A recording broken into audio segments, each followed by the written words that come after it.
What's up, everyone? Hey, brainless one, I think, is looking for his brain, but it is not showing up. Wrong. What are you doing? I'm feeling the ground What are you feeling the ground for? to see if hell actually froze over. Oh, why? Because tonight is actually an Impact pay-per-view, and I think only the first time ever on this podcast that we're actually breaking down an Impact pay-per-view. And I know I've said this on more than one occasion, where the day that we talk about Impact Wrestling on this podcast will be the day hell froze over.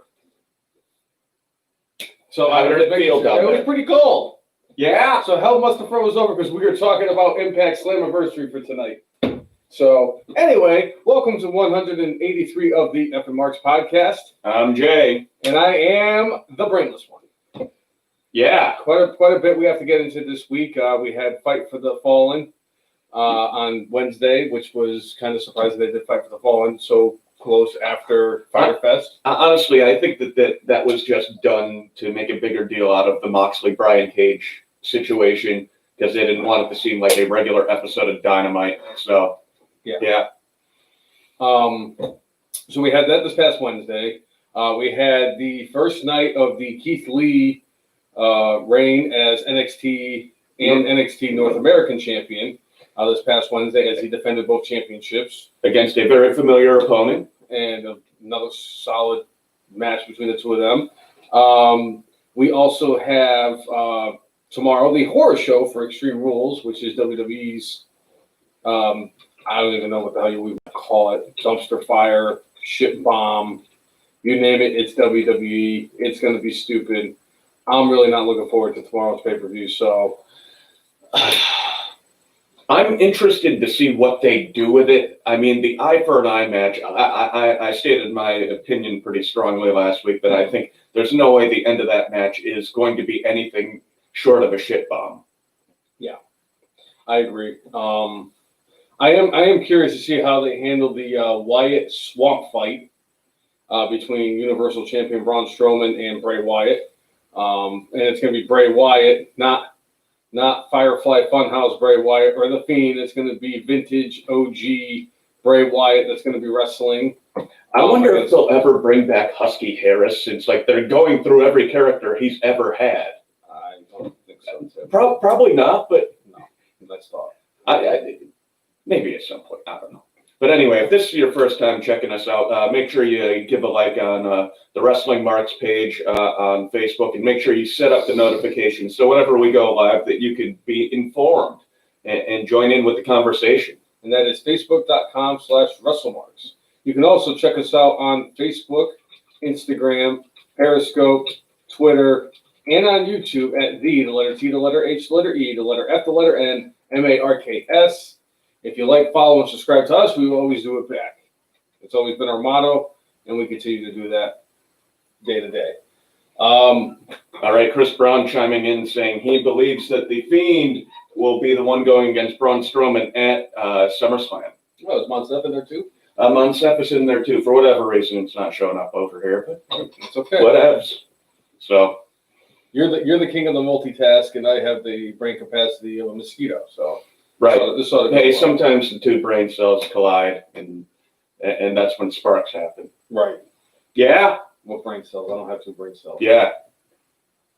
But all right, we got a question on the Twitter. Do we think Vince McMahon is a tool for copywriting the Cody Rhodes name? I don't think Vince is a tool. I just think he's very petty, and just the way that he has handled everything, basically his entire time as chairman of the WWE, and the fact that his name is synonymous with WWE. I just hate some of the things that he has done. And I don't exclude him copywriting Cody Rhodes so that Cody can't have access to his name.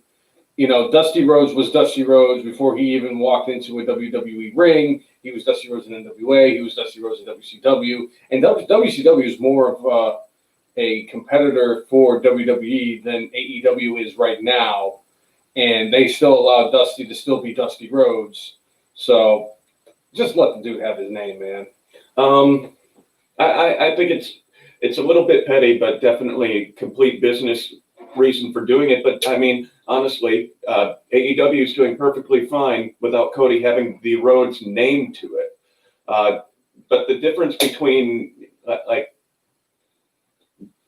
I think with both Dustin and Cody, I think Dusty Rhodes could have gone anywhere with that name because he had it established beforehand.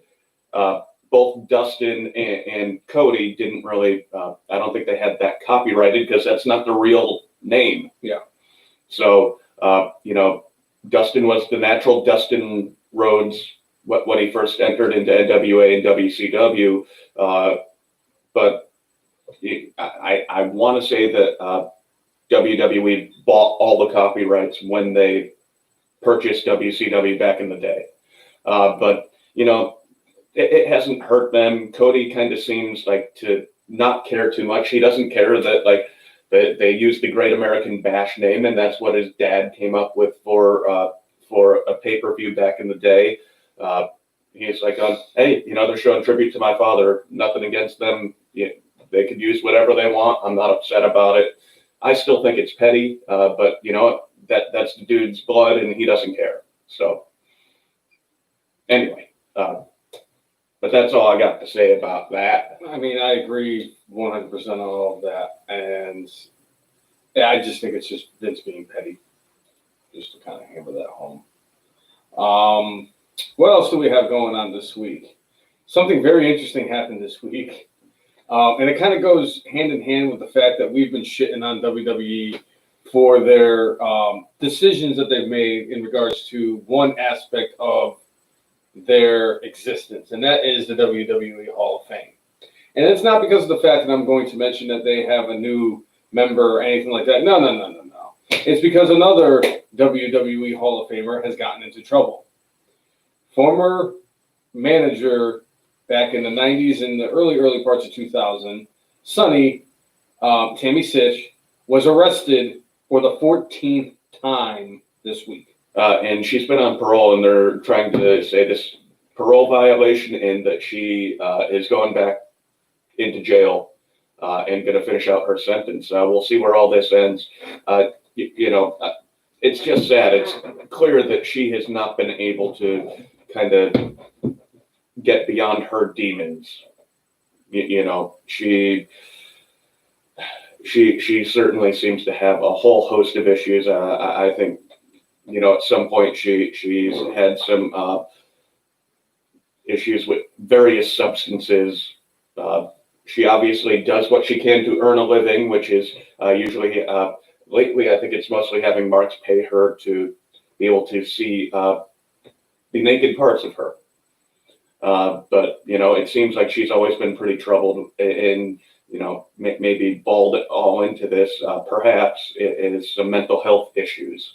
But, I never like to see people go through this stuff, but she is her own worst enemy by far. She really is. I agree. It's like when she got into the Hall of Fame, I'm like going, hey, maybe this she had turned herself around at least for a little bit where she wasn't getting into issues. And, it really just is a sad state of affairs for poor Sonny at this point. And apparently, again, it looks like she's going to be going back to prison for a bit. That's a very good point on the Twitters as well. They said that Sonny needs Diamond Dallas Page. What really gets me, though, is that it's part of why I have a problem with WWE. I mean, I've had a problem with WWE for a very long time. I've had issues. I am not a overly huge fan of what they do anymore. I don't support the product as much as I used to. Yes, I come out here on my podcast once a week, and I basically contribute by having my mouth flowing with freaking bullshit about WWE each and every week. But at the end of the day, it is the driving force of what the professional wrestling industry is. I would love to see somebody like Impact come in and start making a name for themselves and not do the stupid things they've done. But after reading the card for tonight's Slammiversary, I really am not having that much faith in them in doing that. I really do hope that AEW can come in and be a little bit better of an alternative. They have been doing some questionable booking of late that I'm like, I don't know about that. So there was a question on Twitter about, do we think AEW will ever get above 1 million viewers. I do.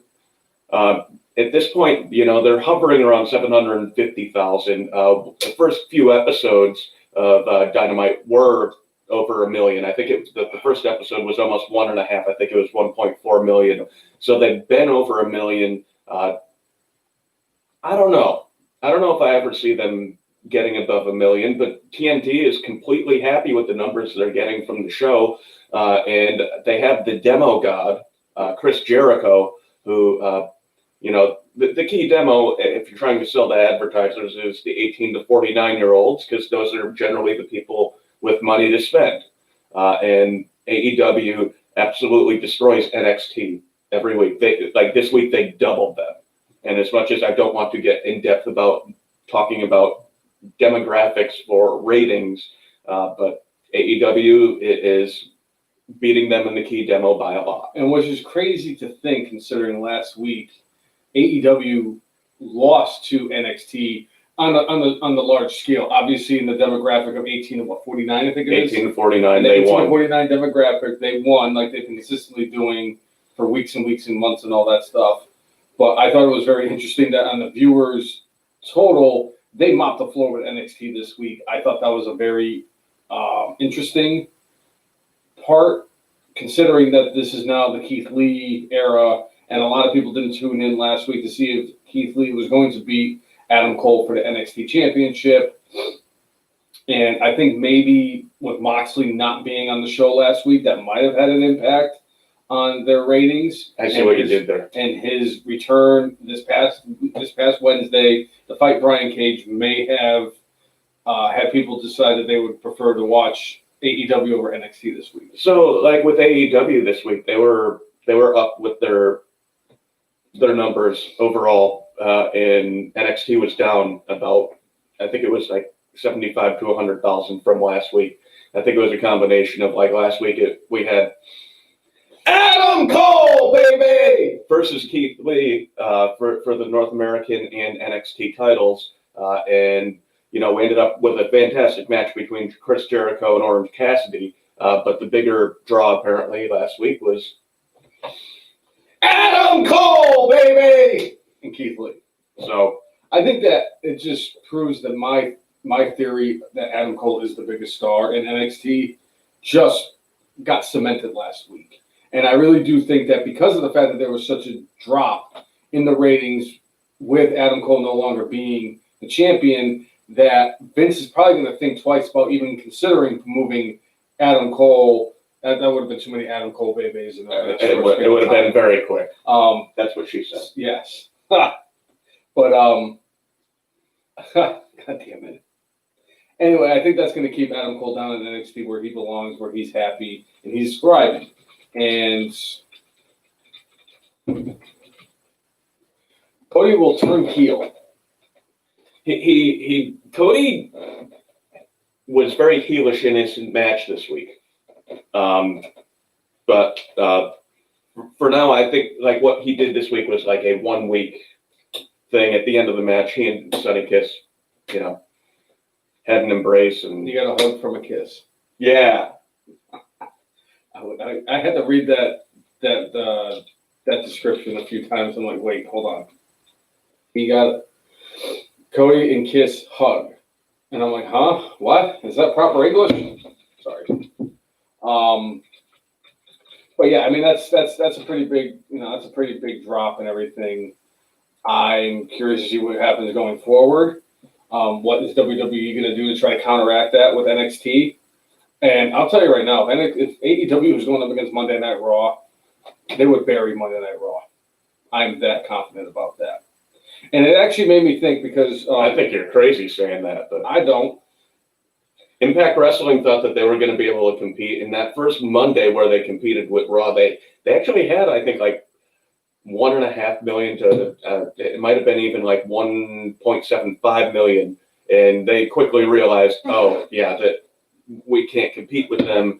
They're the more well-known name. They're going to bury us. Why do you think AEW specifically went to Wednesday night? There was, at that point, like the only thing competing with them was NXT on the network. So on top of the fact that I think SmackDown originally, it was still on Tuesday at that point. So they're like going, all right, well, we're not going to try to do Tuesday. All right, well, Thursday, I think that's when Impact does their stuff, where 12,000 people at one point were.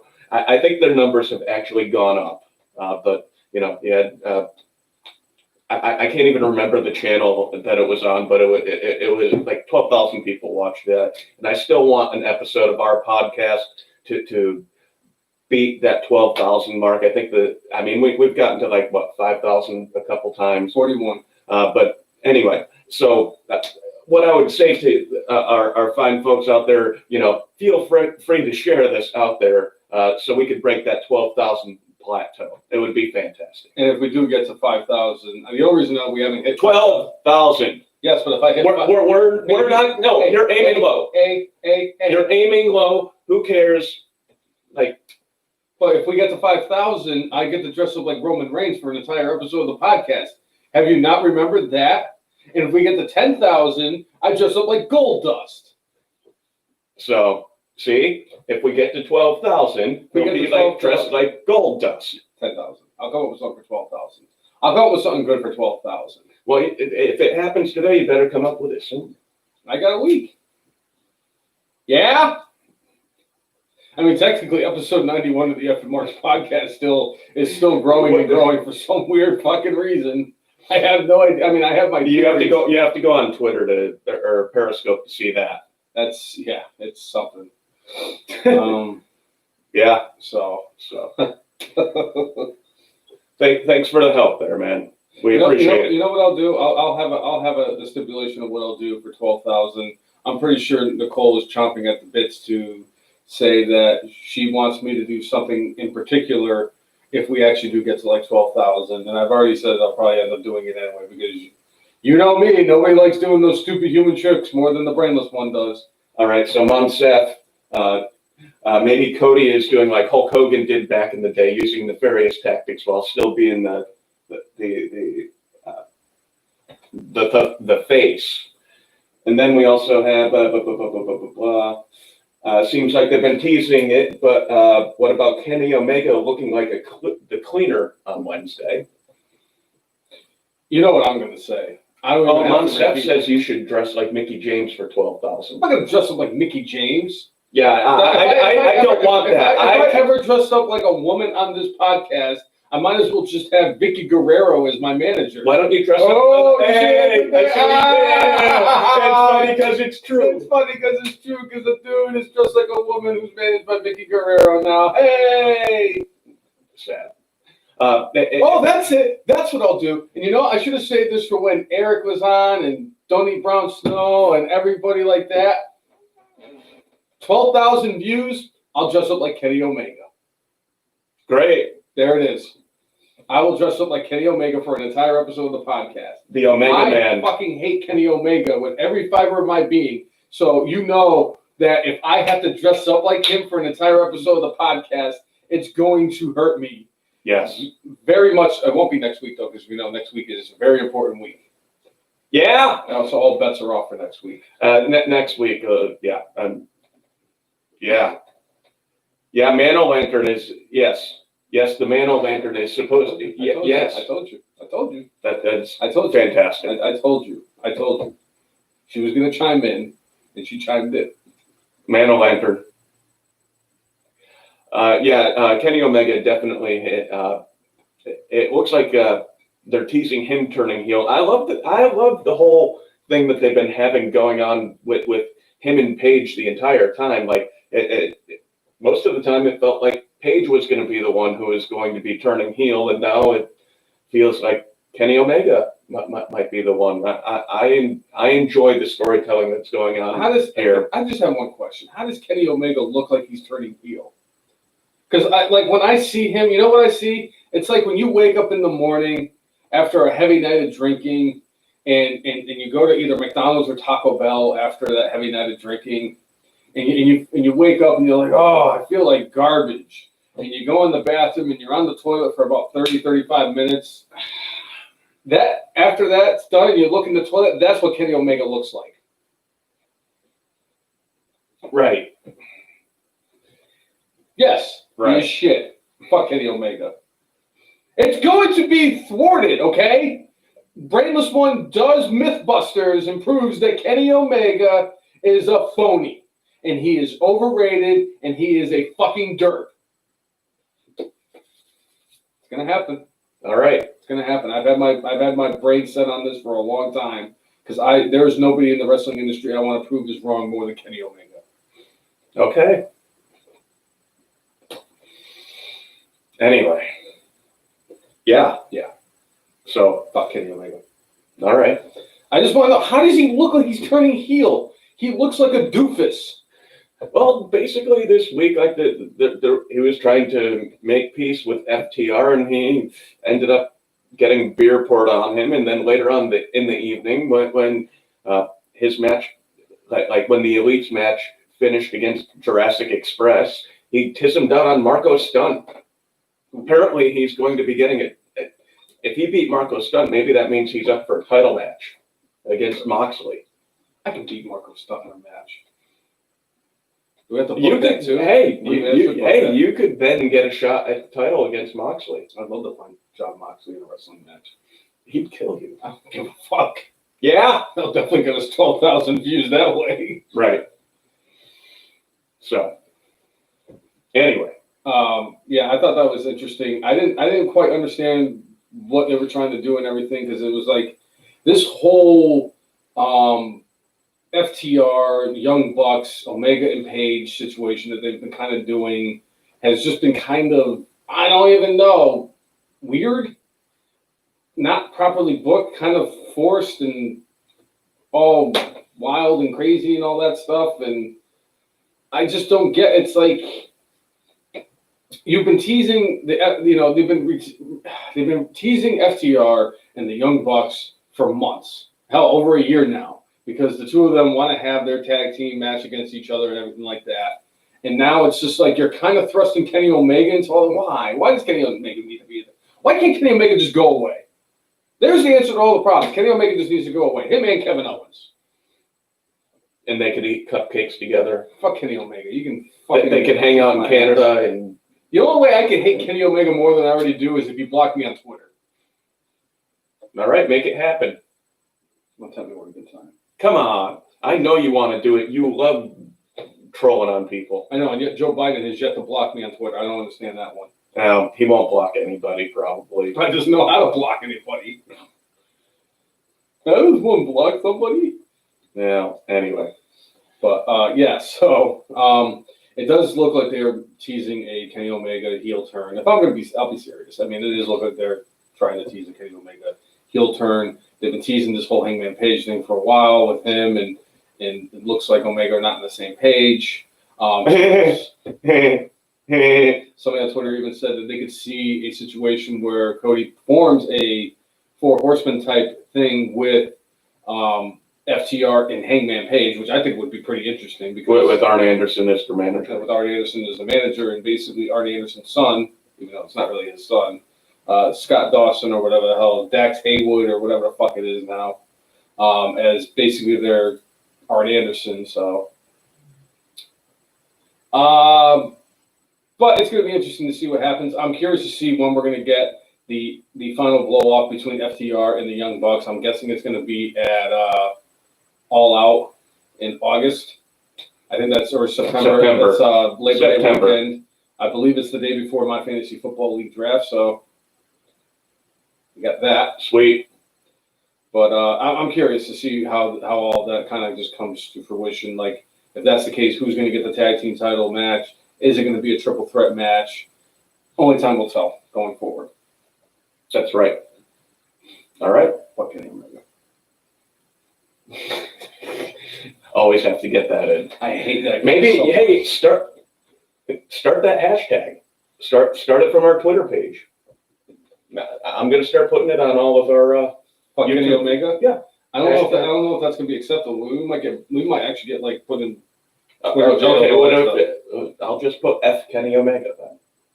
And then that can mean whatever people want. Omega is overrated. There we go. That's much better. No. Overrated Omega. Oh. Overrated Omega. Right? All right. Well, All right, what do you want to get into? Well, I say we talk, since we're already talking about Fight for the Fall, I say we just finish off with that real quick. Yeah, all right. So Fight for the Fallen this week, in general, it was just a general Dynamite episode, and it was mostly entertaining. We ended up finding out that Nyla Rose now has a manager. Excuse me. I may still have that somewhere Yeah, in the I sound. think it's on there, yeah, if you want to take a quick look. Hey, And this is going to be the only time that we actually give Nyla Rose any time on this podcast, because I refuse to give dudes who pretend to be chicks times on this podcast. Yeah. But yes, Nyla Rose did come out with her new manager, and to no surprise to anybody, I'm really not that surprised. She's not collecting a paycheck from WWE anymore because of the fact that she made a minor appearance on a episode of Dark, I believe it was. It wasn't even an episode of Dynamite. Penny Vince doing with it. It's not there anymore. Okay. It's a very, very sad day on the podcast. Yeah. Cousin Jay just found out the Vicky Guerrero spot is not in the sound bites anymore. Yeah. That's what she said.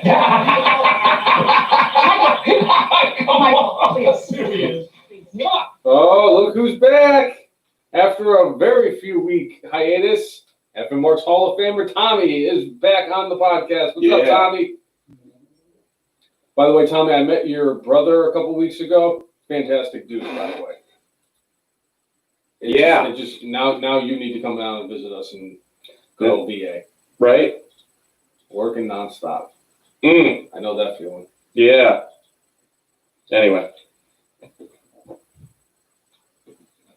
So, so Vicky Guerrero is now the new manager for Nyla Rose. And we'll see how all that turns out. Like, I would never say Vicky was a tremendous talker, but just by saying, excuse me, she got a ton of heat. She knew exactly how to, she held the audience in the palm of her hand 10 years ago, and people just love to hate her. You don't need to be the greatest talker. You just need to get your point across and piss people off, or get them to cheer you. And she understood the wrestling business enough to get that heat. So, I mean, she was married to the GOAT. Right. So, I'm happy for Vicky. This is an opportunity for her to prove that she doesn't just need WWE to have some success in the wrestling industry. I just hate the fact that they're pairing her with Nyla Rose. It's like you can't. I'm done. That's it. I'm done. Yeah, that's fine. All right. So we had Cody Rhodes defending the TNT title against Sonny Kiss. What is it about AEW and having dudes that want to be chicks? Sonny Kiss doesn't. He doesn't want to be a chick. He's just a gay man, and there's nothing wrong with that. Oh, maybe I misread what Sonny Kiss is. Shocker. I know. Yeah. Tommy did just ask if WWE owns the copyright for Excuse Me. Wow, we've had 2 copywriting questions in one episode of the podcast. That's incredible. That's got to be a new record. I'm going to say there's no way that you could copyright a phrase like excuse me, because guess what? Everybody in the world has said it. I think it's too common of a phrase or a sentence for them to be able to copyright it. Right. That would be my guess. I'll tell you right now, if Dominik Brown Snow pops up on this podcast, I am definitely going to buy a lottery ticket tonight. Yeah. The man was. That's a very good point. Tommy did mention that the man was copyrighted. I think Ric Flair actually copyrighted it. Now, to be fair, you don't say the man in every day. Hold on a second. To be fair, Ric Flair came up with the phrase "the man." He said, "To be the man, you've got to beat the man." That's much more than just. Yes, but it's Ric Flair. He came up with the word "man" in the. So obviously he owns the rights to every word in the English dictionary because he's been around long enough that every word didn't exist until Ric Flair started talking. Right. Oh, excuse me. See? That was just a happy coincidence. But yeah, that is a very good point that the man was actually copyrighted by WWE, and so.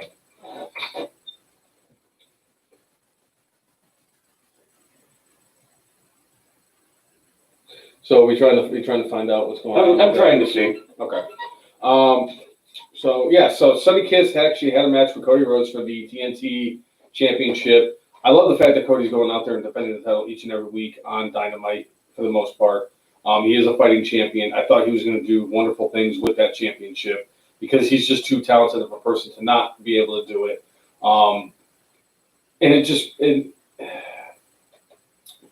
I do think that at some point he will hold the main title for AEW. Tommy brought up a good point as well. Too Sweet was copyrighted as well.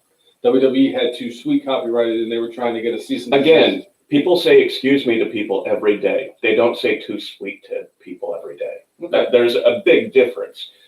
Excuse me is an extremely common phrase. WWE could sue me for saying excuse me right now. No, never. Damn, okay. Wait, what does it take to get something copyrighted or trademarked or whatever it is?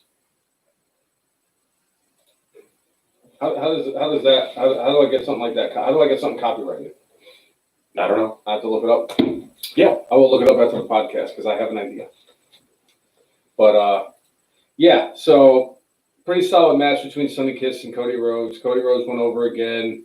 Like it was said, Cody kind of played more of like the heelish role in this match against Sonny Kiss. But at the end of the match, they actually hugged it out and everything. Nice little moment. Cody goes on to win the TNT or retain the TNT World Championship.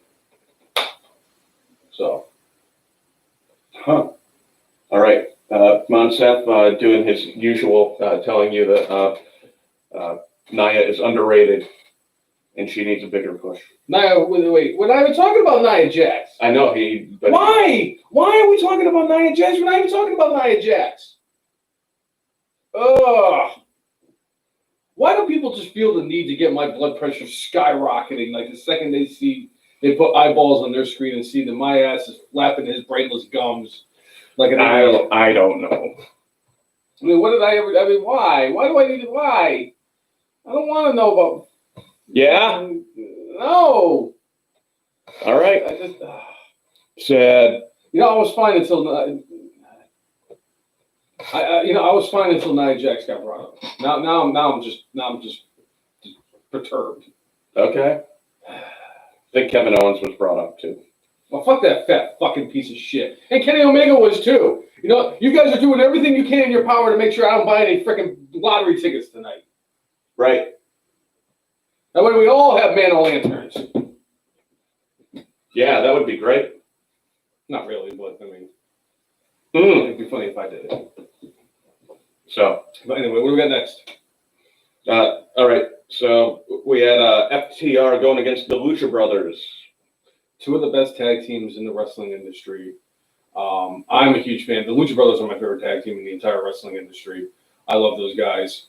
As an actual talented tag team, obviously, Heavy Machinery has a very special place in my heart, and your heart for that matter. But for me, on a talent standpoint, the Lucha Brothers are my favorite tag team to watch wrestle on a week-to-week basis. Them and the Revival, I'm going to keep saying that. This is just like when LeBron played for the Heat, and I said he was playing for the Cavs 2 years after he signed with the Heat. And then I did the thing reverse when he went back to Cleveland and said the Heat. And yeah. But anyway, the FTR and they need a better name. That's what it is. FTR is stupid. It's 3 stupid fucking letters. The Revival was cool. FTR is not. Why FTR isn't it cool? It's just stupid. It's fucking lazy. Why? Because it's lazy. It's like, did you put any thought into it? Well, they wanted it to be something else and then realized, oh, wait, we're getting sued. Again, petty Vince McMahon ruining the wrestling industry. No. That was not Vince McMahon. There was a team that they were friends with, I believe, in North Carolina, and Woo!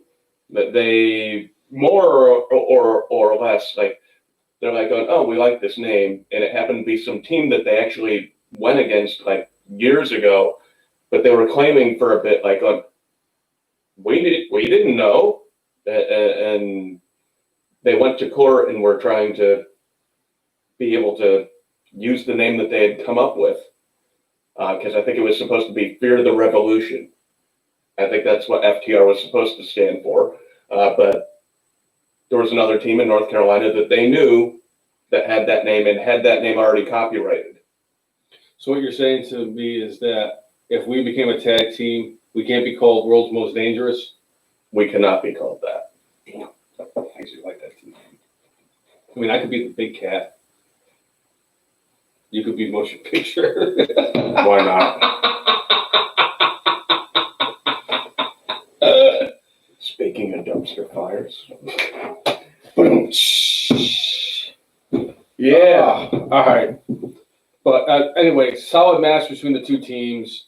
FTR did go over on the Lucha Brothers, and then it led to a moment where the Young Bucks came out and they threw the keys to the truck that they got from Butcher and the Blade to the Revival. I don't care. I'm going to still call them the Revival. Vince McMahon's not going to sue me. Fuck him anyway. Handed them the keys, and then they went to celebrate with beers, and they took the beer and dumped it on Kenny Omega's head. Kenny Omega got butthurt. Yeah. Wait. So, Fucker. yeah. But, so that was the FTR and the Lucha Brothers. Well, and the thing is, after pouring the beer on him, the Young Bucks had to hold back Kenny Omega, who was tisming out. It was good stuff. His hair probably was all sort of nappy and probably was sticking to itself even more than normal, because it looks like he puts about 10 gallons of product in there, and yeah. To make him look like a doofus. Yep. Fuck that guy. Goddamn, I can Kenny Omega. Your irrational hatred of people is so funny. If I ever saw Kenny Omega in public, I'd probably punch him in the face. That's how much I don't like Kenny Omega. Yeah? I would punch Kenny Omega in the face. Okay, just like you're going to RKO the mascots for the Tides. Well, I can't do it this year when they canceled minor league baseball. You've been saying it for like 3 or 4 years, so. Anyway. Yep. Tommy said the same thing about the heel turn. That's the second one of those we got with Hangman and Kenny. And I think it's because of the fact that it looks just so likely that it's going to happen that it's probably not going to happen for a while. I mean, it's just like when we were expecting Tommaso Ciampa to turn on Johnny Gargano a couple years ago. And Jay and I, every week on the podcast, were like, well, I think tonight's going to be the night that freaking Ciampa freaking turns on Gargano. And we did that for months. I mean, we must have predicted it for at least 2 freaking takeovers and at least said it was going to happen on 3 different episodes of NXT, just a regular show. And then finally, all right, it's going to happen. And then, oh, look, it happened. Thanks to the Revival. Yeah.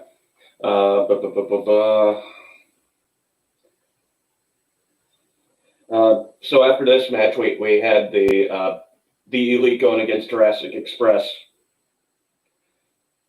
Mm-hmm. That was a very interesting match. I loved the spot that happened, especially because you had Le Champion, Le Goats, Chris Jericho on the broadcast. And they had a moment with Marco Stunt where he got tossed into the ring and did like one of those 180 flip type of deals. And wow, it was Yeah, pretty the Canadian impressive. Destroyer. Yes, that's what it's called. I always forget the name of that. Yeah. But they keep on coming up with interesting ways to do the Canadian Destroyer lately. Like it's like going, all right, you've done it 2 weeks in a row. Calm down. You don't need to do it again next week. Hold off for special events. Yeah. Well, I mean, it was Fight for the Fallen, so. They did it 2 weeks in a row, though. So, that spot should be something where you're like, holy shit, and be at a big event so you'll actually remember it. How many times did Hulk Hogan slam Andre the Giant before WrestleMania 3? It doesn't matter, because what does everybody remember? The slam at WrestleMania 3. And how shitty the match was leading up to the slam. According to Al Snow, a great match is one that sells tickets.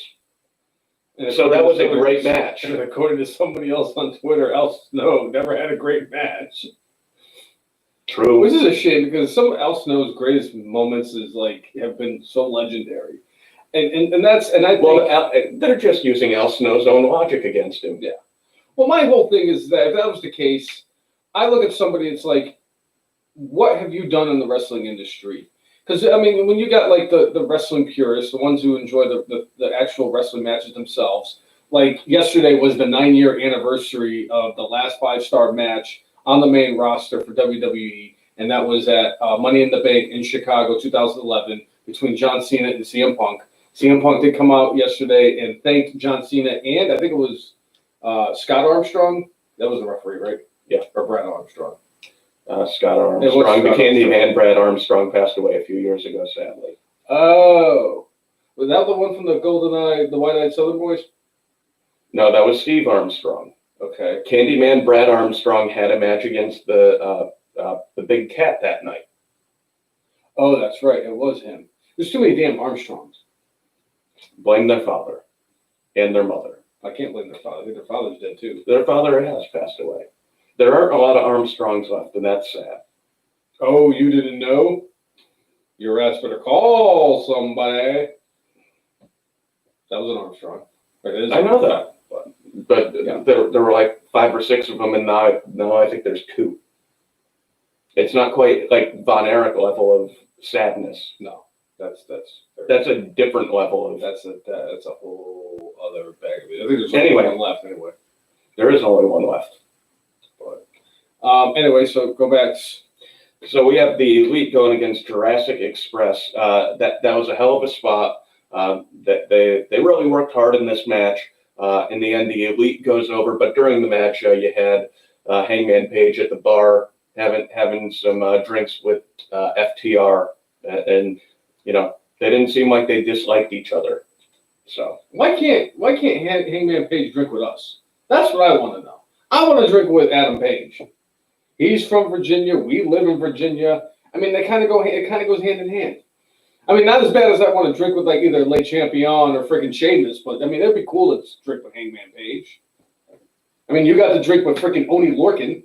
I did, and Hacksaw Jim Duggan and Mike Bennett, aka Mike Kanellis. I was very close by Le Champion in a bar and got to hear a little bit of his stories, and Dolph Ziggler was there and You a remember? couple other folks, Remember a few years back when Jericho? but didn't really drink with them. I was just near them.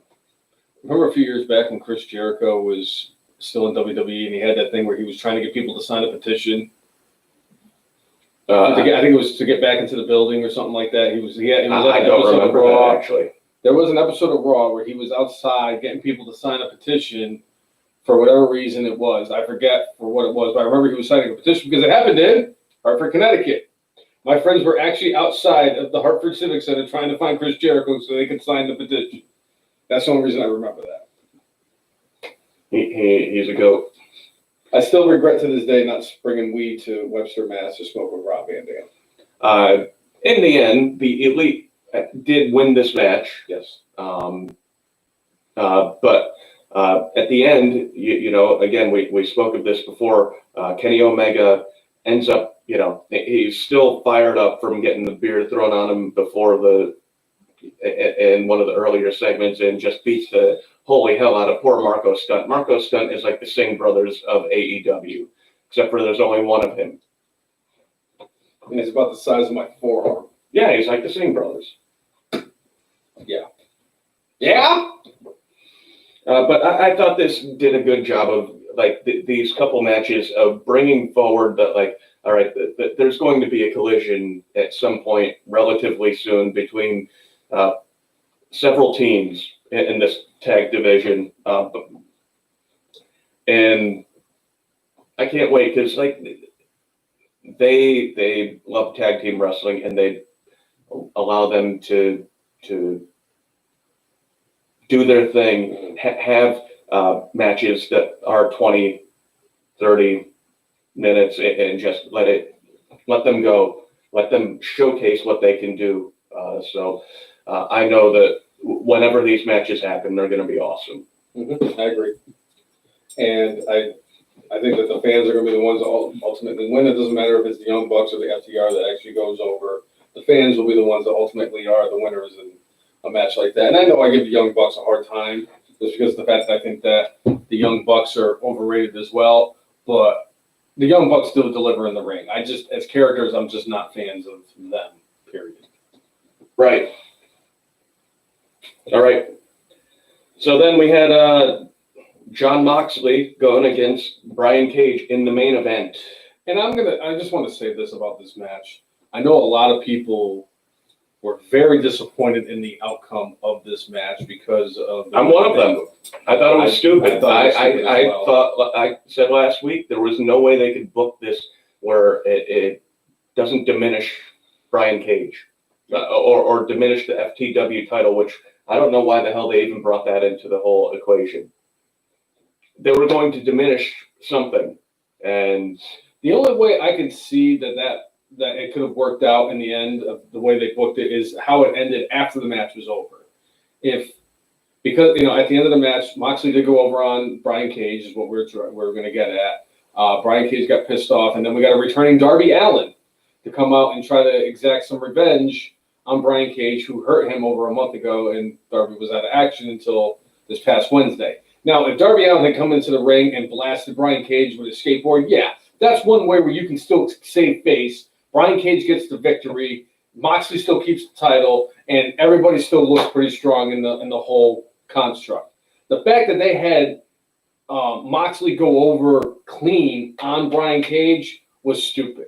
Well, for this, I like the fact that they actually brought in the injury that he legitimately suffered and had surgery for. Yeah. That was great. That was part of the story that they were telling. But with the way that Taz talked up Brian Cage, if Taz believed the words that he's been spewing to us lately, why would he ever throw in the towel? Why? To me, the most damage was done to Taz. Which you're the person you want to ascend is Brian Cage and or Moxley after this. But if Taz is supposed to be the spokesperson for Brian Cage, well, that credibility gone. Taz is your manager, and he doesn't think you could make it through the match. I don't. Stupid. You remember when they did that shit for NXT? I think it was Trent Seven and Tyler Bate, and I think it was Tyler Bate who threw in the towel on Trent Seven. Yes. When all Tyler Bate really needed to do was just go in there and just stomp, just to break up the submission hold that was on Trent Seven in the match against the Undisputed Era. I mean, that's the same kind of, and there was a lot of outcry for that because that was stupid WWE booking. I don't get why they did this. This is now for the second time in Jon Moxley's reign where he basically wrestled somebody who had a couple of matches under his belt, brand new debuting, and got thrown to the champion, and the champion went over. I'm not mad about Jon Moxley continuing his reign as champion. I love the fact that Mox is the champion for AEW. He's well-deserving. He is one of their biggest names. He's an incredible draw. Unfortunately, some people don't see it that way. Anyway, but just the way that they've done it between Brian Cage and Brody Lee, where you have this build-up for both of them. You have them go in there and just kind of rip through whoever you can have them rip through, whether it's freaking Marco Stunt or QT Marshall or whatever it is that you have to get to the title. Obviously, Brian Cage winning the little ladder match to get that chance. And it's like, maybe you shouldn't have had him in that match. Maybe you build him up a little bit more, and then maybe for All Out down in September, then he gets the shot there. I'm now starting to think that for All Out, who you think is going to eventually become the champion of AEW is going to win the title then, because I have no idea where else they're going to go after this. Brian Cage losing. He's basically. If you're going to go by the rankings that they keep talking about, Brian Cage should fall to the back of the line. Brody Lee should be at the back of the line. What's his name? Lance Archer shouldn't even get a chance because he got built up pretty well, and then he freaking lost to Cody Rhodes for the TNT title. He really needs to reestablish himself. The only people right now that I can see getting kind of thrusted into that position MJF. are MJF and possibly Cody, even though he's TNT champion. Well, that they would have to work around that stipulation, which I think they're going to take a long time to work around that stipulation. AEW is taking their time with some of that stuff. But I come back to the whole idea of, you're talking about bringing in new people and having them challenge for your biggest title immediately. I realize the coronavirus has happened and changed things up, but specifically here, neither of these guys had this impressive win-loss record, but Cage won it through winning the ladder match. Makes more sense than Brody Lee. He beat Marco Stunt at that point and then beat up John Moxley. It's like going, if wins and losses are supposed to be the primary way of getting a title shot, then they've been failing on that front lately. It seems like every other title that they've actually taken it seriously of like having wins and losses for the most part. Like if you're going for the women's title, at least they'll have like a fatal four-way match, or they'll have somebody who's beaten a few people. Like I think when Chris Statlander finally got her shot, she had beaten a bunch of people before she got to it. Same thing with tag division, they've been doing pretty good about making sure that teams have won. Like they built up the best friends to get their title shot. They didn't just sit there and randomly have them win a non-title match on TV one week, only to have them lose the next week in a title match. How does that sound familiar? But I mean, that's exactly what they did with, and it's great that you brought that up, because that is exactly what they did with Hikaru Shida, who is now the women's champion. She basically, rose her way to the top. She went through Britt Baker. She beat Chris Statlander. She beat Nyla Rose. She beat all the people that were in front of her to get her shot at the title, and then won the title from. Actually, no, she did win it from Nyla Rose. So, so that's the way it's supposed to be. It's not like, I know, this is the best way for us to get a number one contenders match. Let's have them beat the champion clean in a non-title match. I know that's your favorite thing in the entire wrestling industry. Ironically, I don't think it happened this week. It's like the first time in I don't know how long. Wait. Are you sure about this? I'm pretty sure. Hold on. Let me just put my brain to work here.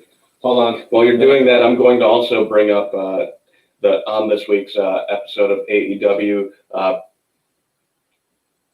the GOAT, Chris Jericho, got freshly squeezed again by the other GOAT, Orange Cassidy. That he did.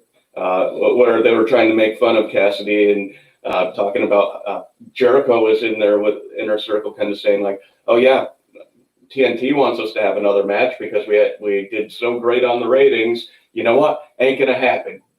Jericho is not giving Orange Cassidy a rematch, and they were all sitting there like drinking orange juice in the ring, and out comes Orange Cassidy, and he did a thumbs down, and then the orange juice poured from the sky. Yeah, you're actually right though. I just actually went through my brain capacity.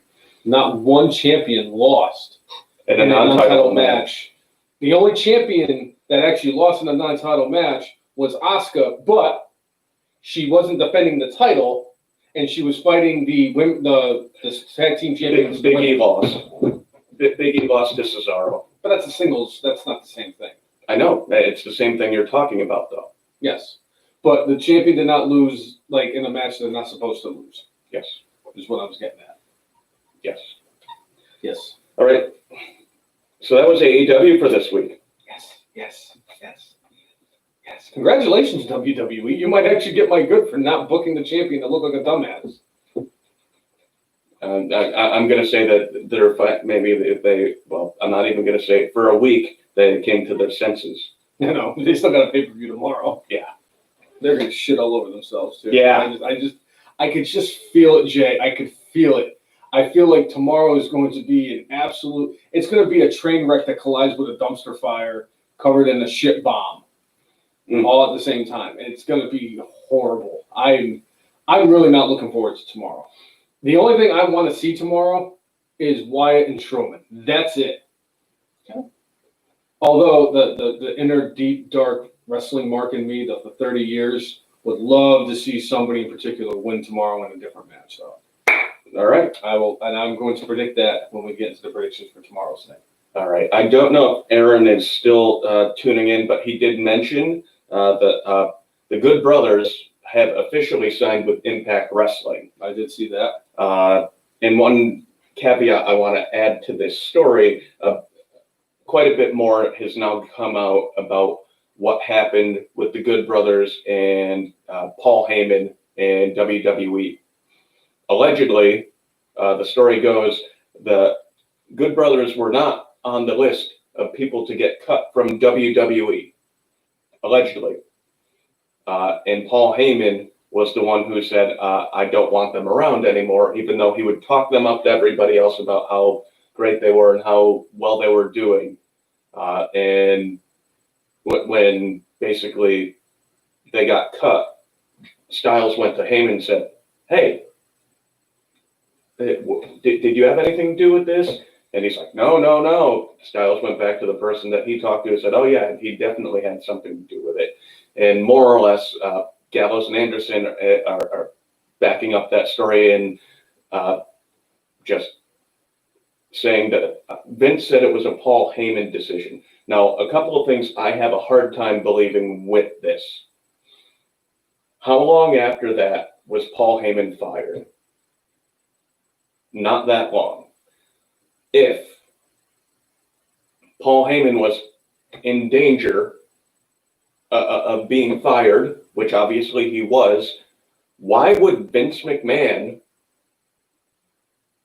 take Paul Heyman's word to fire people? Who, in the end, has the final say to fire people? You're fired. There is one person in WWE with that power, and that's Vincent Kennedy McMahon. AJ Styles, as much as I understand, like Paul Heyman doing this, that's a scumbag move. It really is. But he needs to point his anger at Vincent Kennedy McMahon because he could have said no. No, I like these guys. I'm going to keep them around. Or, Paul, you're on thin ice with me. I'm not accepting your word for shit. That, to me, would have been the more appropriate. But I think we both know where that conversation went. Paul Heyman probably went to Vince McMahon and was like, hey, we got to get rid of the Good Brothers. And what did Vince McMahon say? That's such good shit, pal. That's going to be worn next week. Of course it's going to be worn next week. I'm excited about that. I'm making a spectacle of next week. Yeah. I'm excited because you know what? There's nothing that gets me more excited than anniversary shows of anything. And I just, I mean, next week will be great, but next year is going to be phenomenal. Yeah. See what I did there? I see what you did there. But, I mean, if you think about it, at the end of the day, you would think that because he's been there as long as he has, and he has the clout that he has, that AJ Styles could have went in there and actually kept Anderson and Gallows' jobs. He might not have known, but even so, like, Anderson and Gallows came out and said that, they had been telling the Young Bucks for months that they were going to come into AEW. And then WWE. And I heard, I believe it was Anderson that actually came out and did an interview and said that the original plan was when their contracts expired, when they actually did expire, before they got their new 4 or 5 year extensions, they were supposed to debut on that first episode of AEW Dynamite, and they were going to have a moment where they were going to be in the ring with the Young Bucks and I believe Omega, and they were going to do the Too Sweet and then beat the shit out of them. I also heard from Carl Anderson doing an interview that if he was not under contract with WWE at that time, he was supposed to show up at Wrestle Kingdom, which is New Japan's WrestleMania, and he was supposed to beat Jon Moxley. Now, unfortunately, they're stuck in AA ball playing for Impact Wrestling, but they do have a contract. They do have a contract set up with Impact Wrestling where they can actually work both Impact and New Japan. So I think that's a good move for them. I still think Impact is a dumpster fire. Rebuttal. Well, basically, Anderson and Gallows here said that they told the Young Bucks that they were coming to AEW, and because WWE offered them so much more money, they rebuffed on, their promise to them. And that's the reason why we are not going to see Anderson and Gallows in AEW, at least for a while, because Bucks were really upset. They're like, hey, man, you promised us, and, you went for the money instead of fulfilling your promise to us. I'm not going to say it's the same level of what Paul Heyman did, but more or less they did the same thing Paul Heyman did. Yeah. What I heard was it's not the Bucks that were actually upset about that decision. The Bucks said they're like, well, literally, Anderson and Gallows said it. Bucks were upset. They said the Bucks were upset, but at the end of the day, the Bucks understand that you have to worry about your families, and taking the money was not what they were upset about. The rumor I heard is that Kenny Omega is the one that is still severely butthurt about what Anderson and Gallows did, and that's the reason why they didn't sign with AEW. So that's that. But Anderson and Gallows going to be on Slammiversary, and slowly but surely, Impact has been kind of rebuilding their name, rebuilding their brand. We're not super familiar with too many of the folks that they have there these days, but we'll I mean, I was looking over when I was putting together the card for tonight's Slammiversary, and I was making notes, and I had to make a lot of notes. A lot of times with WWE, all I have to do is I have to put down who was fighting who, and if there's any special stipulations. Like for instance, with Mysterio and Seth, I don't know why I did it, but I added eye for an eye match to it. But a lot of this stuff I had for the Slammiversary, I had to write down a bunch of stuff of what's happening, what match they're fighting for, who's doing what, and how, or anything like that. And I would say I probably know less than half of the people that are on this list for tonight's card for Impact Slammiversary. I am intrigued by Slammiversary tonight because there's been a lot of rumors that WWE was going to bring back some of the wrestlers who were released back in April. AEW's Tony Khan actually came out and said that he was going to sign more familiar names from WWE to go to AEW. And Impact has also been teasing a lot of different people who were released from WWE. Before you get too much further into this, I saw a thing today where Impact, basically their version of the WWE Network, they're offering a 1 month free trial. So I believe that means you could get Slammiversary for free. You just need to download their app and set it up. So if anybody's intrigued by Slammiversary, or at least wants some free pro wrestling that is not WWE, there you got it. An alternative. Yeah. We got nothing else going on this weekend, clearly, and that's tonight. But yeah, I am curious to see, just because there was quite a few people who got released. Obviously, we saw that Deonna Purrazzo is already signed on with Impact Wrestling.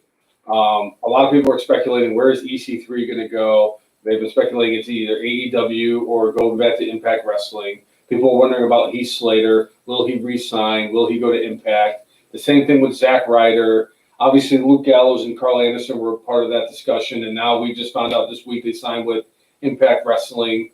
Another intriguing name who actually had his contract not renewed, but not from WWE, that's Bully Ray, Bubba Ray Dudley. Where is he going to end up? So there's a lot of names floating out there. There's a lot of speculation of where these people are going to show up. One intriguing option that I think got flushed possibly for Slammiversary, if that person was going to come back to was going to come into Impact, is Miro, aka Rusev, who is now battling coronavirus. Sad. So it's unfortunate if that was going to be him, or what was going to happen with that. I still wanted to see him go to. I would have rather seen him go to AEW, because WWE doesn't know how to book anybody. Right. So it's going to be interesting to see what happens tonight. Right. All right. I'm not 100% sure. I'm trying to look up to see ways to see Slammiversary for free tonight that are of the legal ways of doing it. How much are Impact pay-per-views now? So the pay-per-view, it said online, is $39.99. What? Well, think about it. Think about what was WWE charging before they started doing WWE Network. It was like $50. 50 or 60. I think WrestleMania was like 60 or 70. Yes. But still, I mean, that's WWE. That's like, when you think of professional wrestling, you think of WWE. Unless you live in Japan, then you think of New Japan, then WWE. But like, I want to say that the last time I got an Impact pay-per-view when it was still known as TNA, I think it was like $3.99. So they have a 30-day free trial of Impact Plus monthly, and it says that part of the thing is getting live wrestling events. So I'm not sure if that's it, but it says live premium network specials. I don't know if that's separate from the pay-per-views or not. Ironically, look at this. One of their posters has a whole bunch of people that aren't there anymore. Hey, is that John Morrison? Yeah, because he was Johnny Impact for a while. Isn't that Brian Cage? Yeah, and you got Tessa Blanchard covered up a little bit there. Well, of course she's covered up there. Rich Swann. So anyway, so if you go to the Impact Wrestling site, I would say check that out. And if you're interested in getting the pay-per-view tonight, that might be a way to do it. Anyway. You can either do an Impact Plus monthly, which is $7.99 a month, or you could get Impact Plus annual for $72 for the entire year. So clearly, it would be smart to get the annual, but I don't see why anybody would sign up for Impact. No, it says you could get a 30-day free trial. If you're just interested in this show, just get the 30-day free trial. Yeah? Yeah. All right. We might as well talk about Slammiversary since we're talking Impact. All right, so tonight we have the Slammiversary card. And mind you, we're not super in tune with everything going on Impact, so we'll do our best. All right. I guess we'll start with this one. It's the team called the Rascals. Yep. They are the team of Zachary Wentz and Desmond Xavier. I don't know who either one of these guys are. And they're going up against a team called To Be Determined. Is this where they're going to put... I think that's Anderson and Gallows. Anderson and Gallows go over in this match and go over strong because the Rascals are good. Yeah, they're going to be fed to the Good Brothers. I agree with you on both parts of that, so I'm going to go with that too. All right.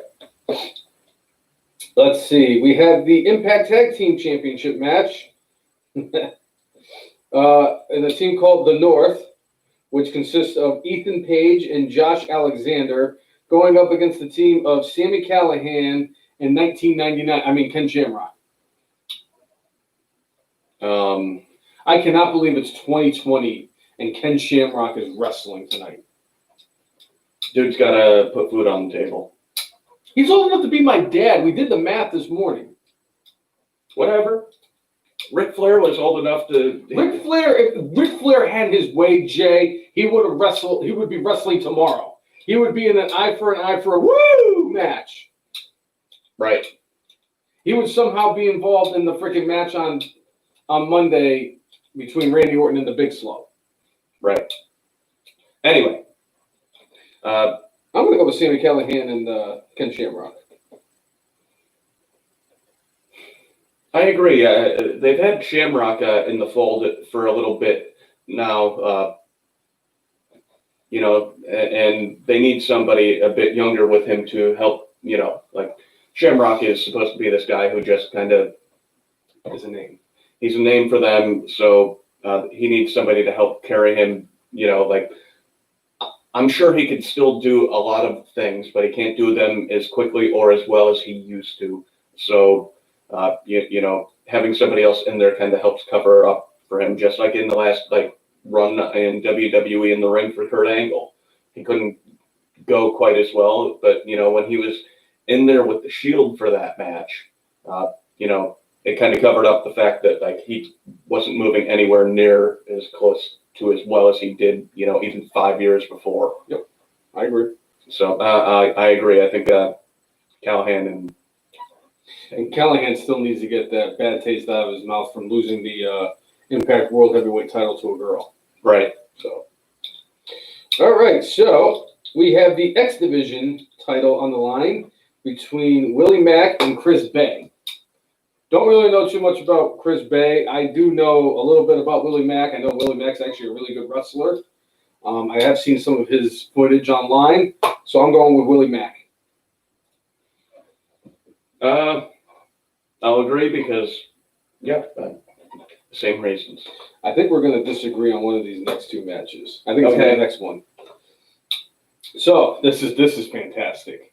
I mean, this is a reason why that tonight's show is only got 7 matches, and it's probably going to go 6.5 hours, because we have a Gauntlet for Gold match, which is a number 1 contenders gauntlet match to be named the new number 1 contender for the Knockouts Championship.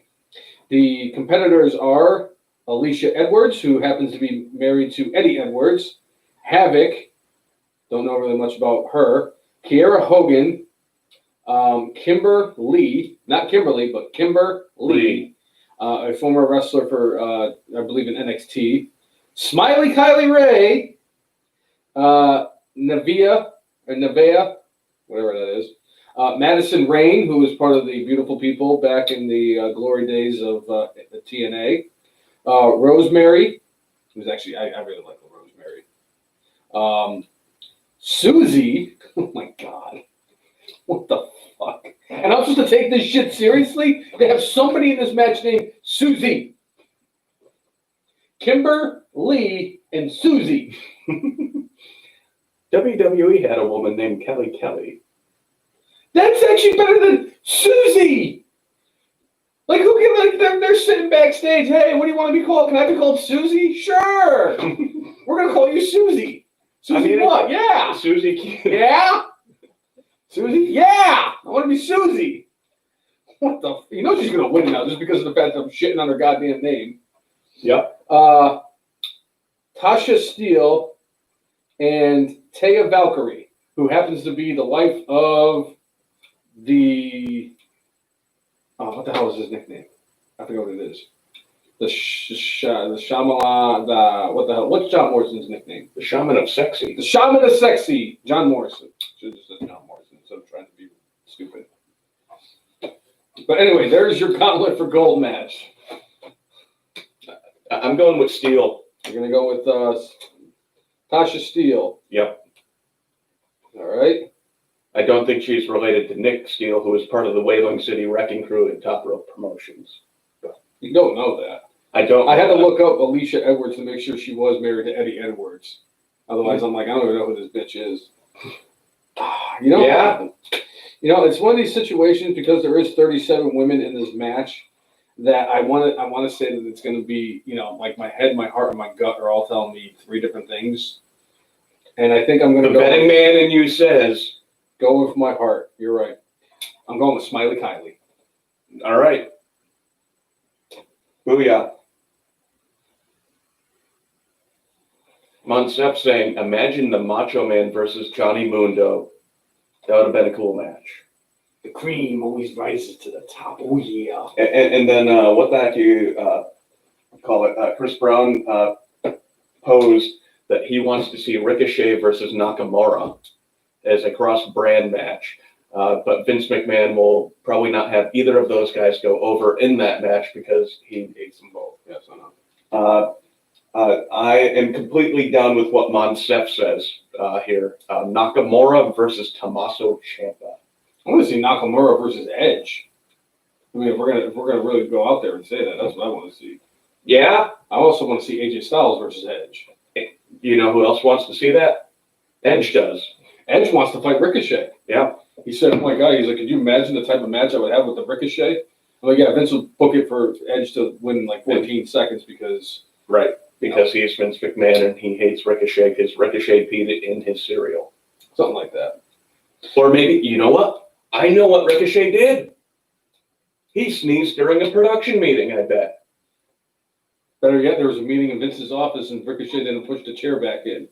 Probably both those things. Maybe he sneezed and he didn't push the chair back in. Maybe that's the reason why Vince had Daniel Bryan and AJ Styles pushed the chairs back in during the Money in the Bank match, Perhaps. just to kind of throw shade at Ricochet. But anyway, speaking of the Knockouts Championship, Jordan Grace, the Knockouts champion, is defending the title against Deonna Purrazzo. I'm going to go with Jordan Grace. Jordan Grace, she seems like she's on quite a roll lately. Like of anybody who's in Impact Wrestling, like that's a name I actually hear a lot. And I'm like, obviously I've heard of Deonna Purrazzo, but I think Jordan Grace has been building herself up, and I see her continuing her reign. It's the only match. There's only 2 matches on this card where I know all the participants in, and this is one of them. I know Jordan Grace. I know a lot about Jordan Grace. I followed and studied Jordan Grace for a while, and I know what kind of a wrestler she is. I also think that Deonna Purrazzo, who kind of came in like a bat out of hell when she made her debut for Impact Wrestling, and I think that this is an opportunity for her, and I'm going to go with Deonna Purrazzo. All right. All right, so we can flip a coin. Now, let's just do this one. So, Moose brought back the TNA World Title and will be defending it in an old school match, which means it's unsanctioned, against everyone's uncle who basically still lives with his parents in their basement while eating Cheetos. And every time the family has a family gathering, the nieces and nephews have to scream up, "Come on, Uncle Tommy! We're all here and it's time for dinner," as Tommy Dreamer will come up the stairs in his sweatpants and a t-shirt that may or may not have a stain or 2 on it. Moose versus Tommy Dreamer for the TNA World Heavyweight Championship in an unsanctioned old school match. Yeah, Moose is winning. Of course, Moose is winning. If they were having this match at like the aquarium,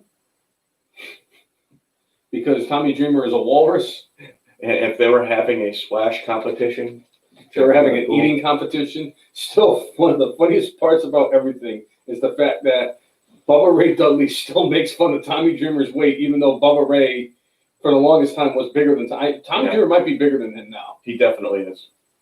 And what is Bubba Ray Dudley, a.k.a. Bully Ray, and the Aces and Eights going to have something to do with this match? Is Moose's next opponent going to end up being Bully Ray?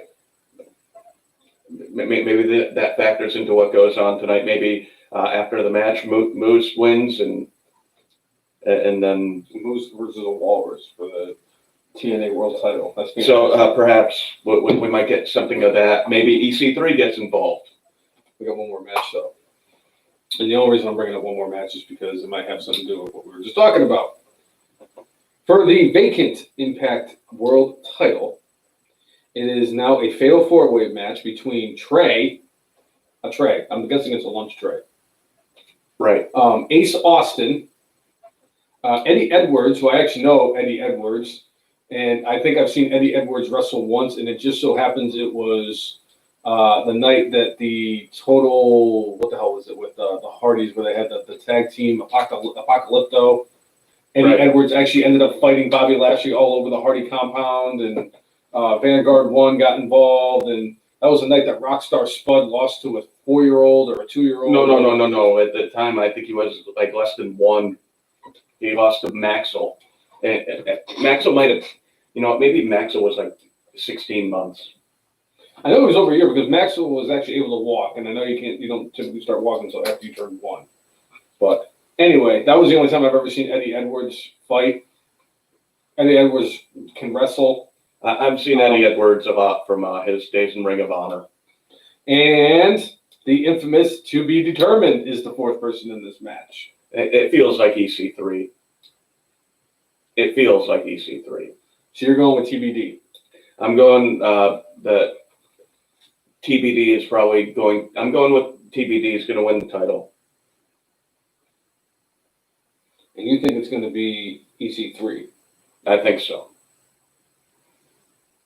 All right. Well, I'm going to go out on a limb, and I'm going to say it's going to be Bully Ray. All right. There's a reason why I wore the damn shirt today, okay? I didn't just pull it out because it was the first wrestling shirt I saw. Right? I pulled this shirt out after pulling out 4 other wrestling shirts. By the way, I think, no, that's Manatee. I was going to say Tommy Dreamer's on my shirt. Yeah, They're manatees. Same They're manatees. difference. He's a manatee. He's a walrus. You name it. It's Tommy Dreamer. Right. So. All right. So that is Slammiversary tonight. I also think that we get Zack Ryder and Kurt Hawkins to debut on Impact or Slammiversary tonight too. That would be interesting. I know that they both kind of said that they don't plan on being a team going forward, but I've heard that before. Yeah. I also heard that Kevin Owens and Sami Zayn were never going to wrestle against each other again. And then they wrestled the week after. Yeah.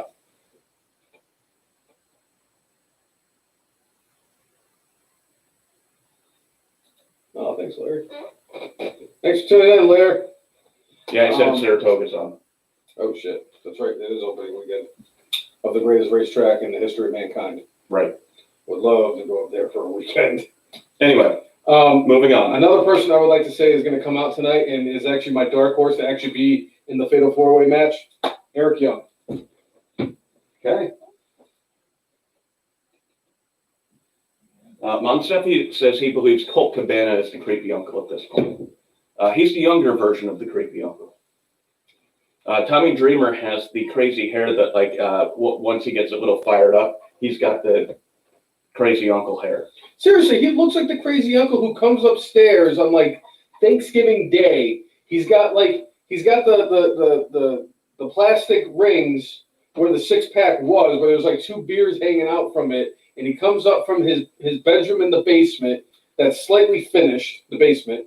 And I know here in Virginia, a lot of people don't know what a basement is, but and he's got the viewing audience is not from Virginia. I'm just saying, like for us, but like in the South, I guess it's a big thing. It's like move on. But he's got 2 of those beers in the rings. He's pulling out one of those 2 beers and goes, "Oh, it's time to eat already? I just woke up like 10 minutes ago." That's what Tommy Dreamer is. He's the weird uncle that is, for whatever reason, he hasn't worked in like 4.5 years. I'm gonna stop. I'm gonna be nice. No, never. We still got extreme rules to go through. Of course, I'm not gonna be nice. All right, so I would say let's go through NXT right now, and then we'll get into the Raw and SmackDown stuff, which has at least a little bit to do with Extreme Rules. So Damian Priest going up against Cameron Grimes. Pretty quick match. Very interesting note is at the very end of this match, Cameron Grimes did a little ball tickle to Damian Priest. And I'll tell you right now, I never thought I would see the day where people would lose their shit over the fact that one wrestler would like either rub. Daniel Bryan did that before. Yeah. It happened to Daniel Bryan before on, I think, SmackDown. And it's funny too, because like I remember when Chris Jericho fought CM Punk at WrestleMania, I think it was 28. I guess because of the angle he was at, I remember Chris Jericho like rubbed CM Punk's head after the match, to kind of like congratulate him on a good match. Come to find out, because of the wrestling smarts that are out there, what Cameron Grimes did to Damian Priest is kind of what it is in the wrestling industry, where the wrestler will actually tickle the balls or the butt or whoever it is or whatever it is of their opponent to kind of show as like a good faith, good match type of thing. And it's just a shame that on one of the very rare occasions where they actually catch it on camera. It made me laugh. It made me laugh. But one thing with Damian Priest was before it might have been right after the match, but he said he wanted to be one of the people next in line for going against the winner of the Keith Lee Dominik Dijakovic match that was happening later. But yeah, the Cameron Grimes moment, freaking awesome. And Damian Priest, I think there's still a little bit of building they need to do with him because he did have some high-profile losses fairly recently that I think he needs to, reestablish his credibility with the audience. Yeah, and I think that the person who's going to be next in line, we found out after the Keith Lee Dominik Dijakovic match, which I fucking cannot wait for that match when it happens. I'm not talking about leading Dijakovic. I'm talking about future.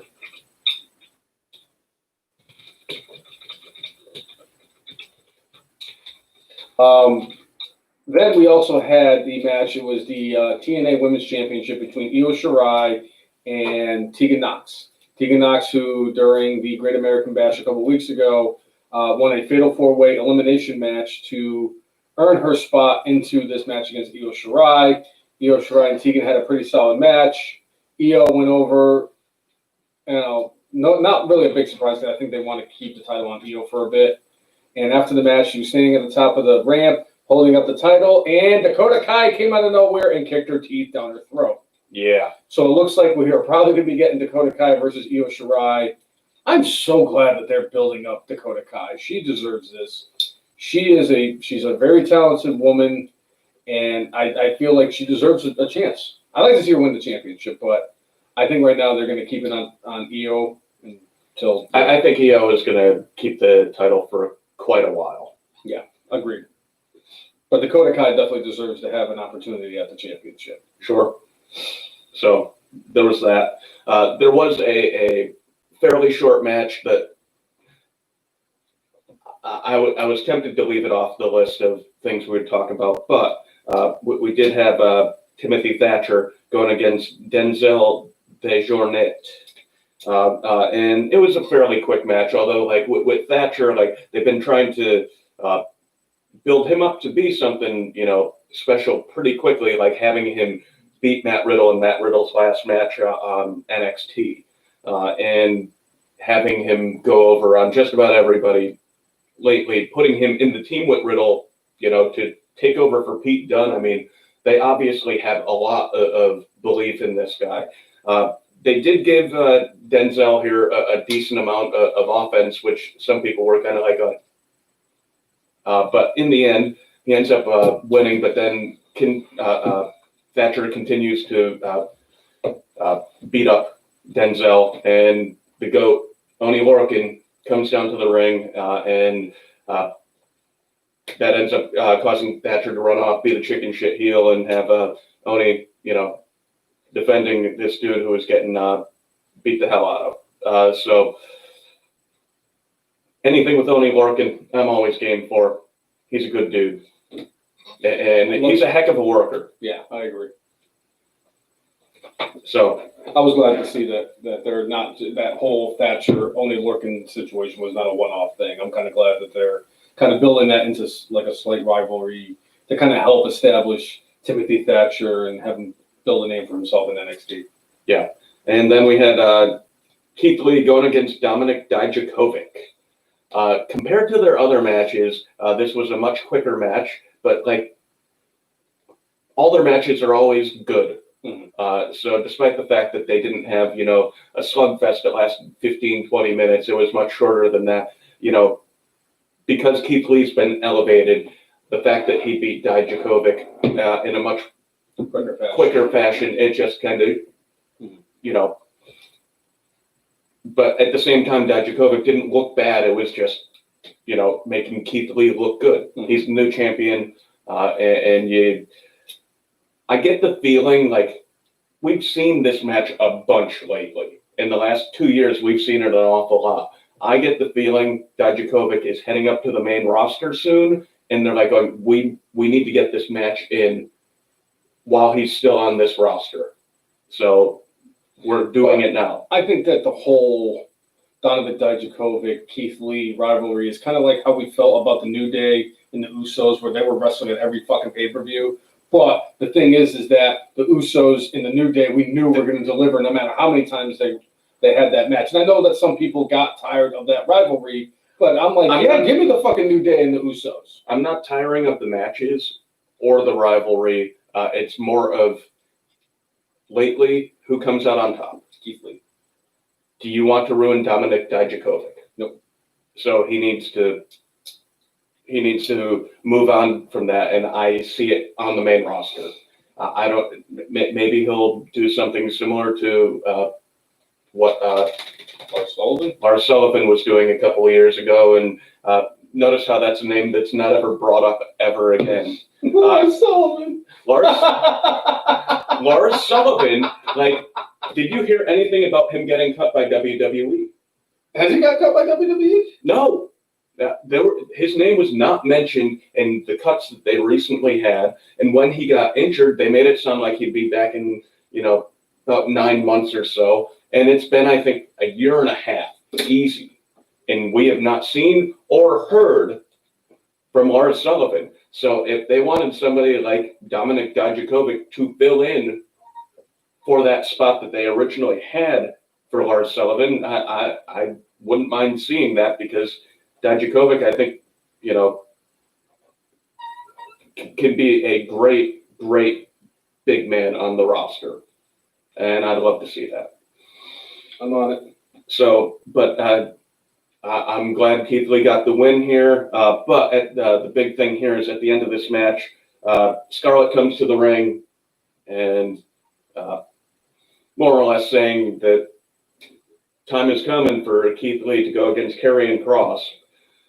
On June 10th of 2019, Sullivan sustained a severe knee injury with a predicted recovery time of 6 to 9 months.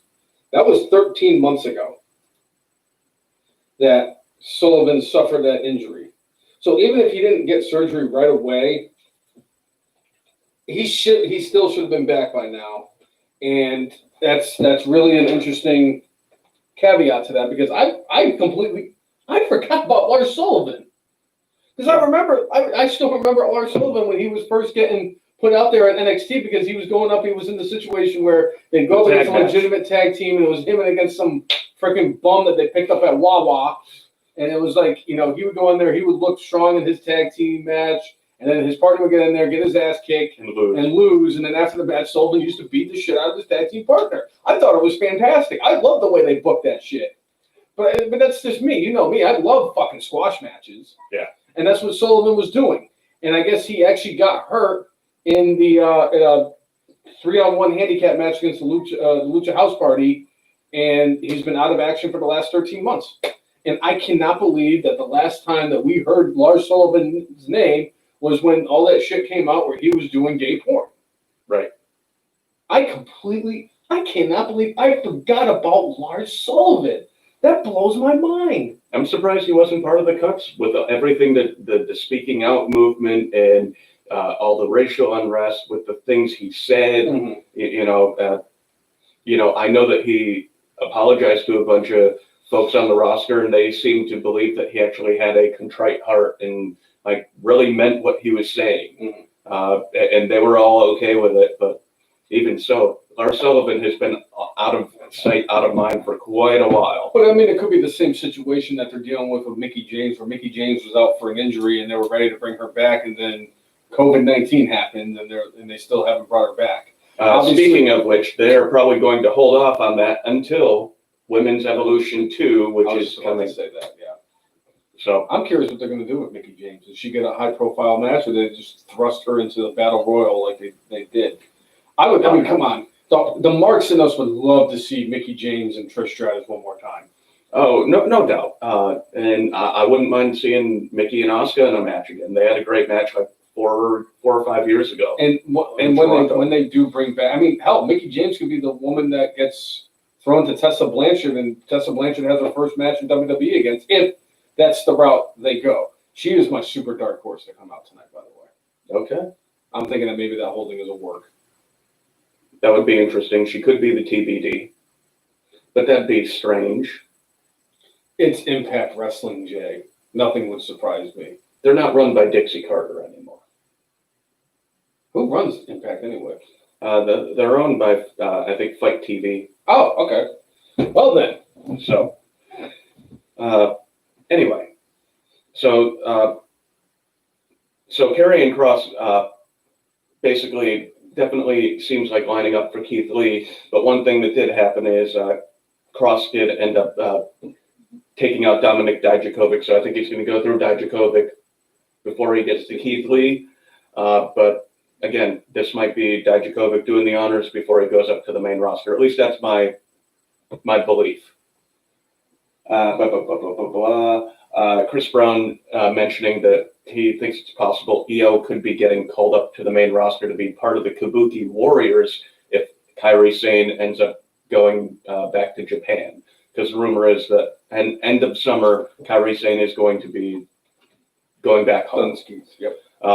But the Kabuki Warriors, like, Asuka is a singles champion right now. That is not the primary concern of Asuka at this point. I don't think it's the primary concern of WWE at this point. I think they'd rather have Io as a champion at NXT than bring her up to be a tag team that sometimes happens with Asuka. Yeah. That's my belief. Yeah. So. All right. So that was that. All right. All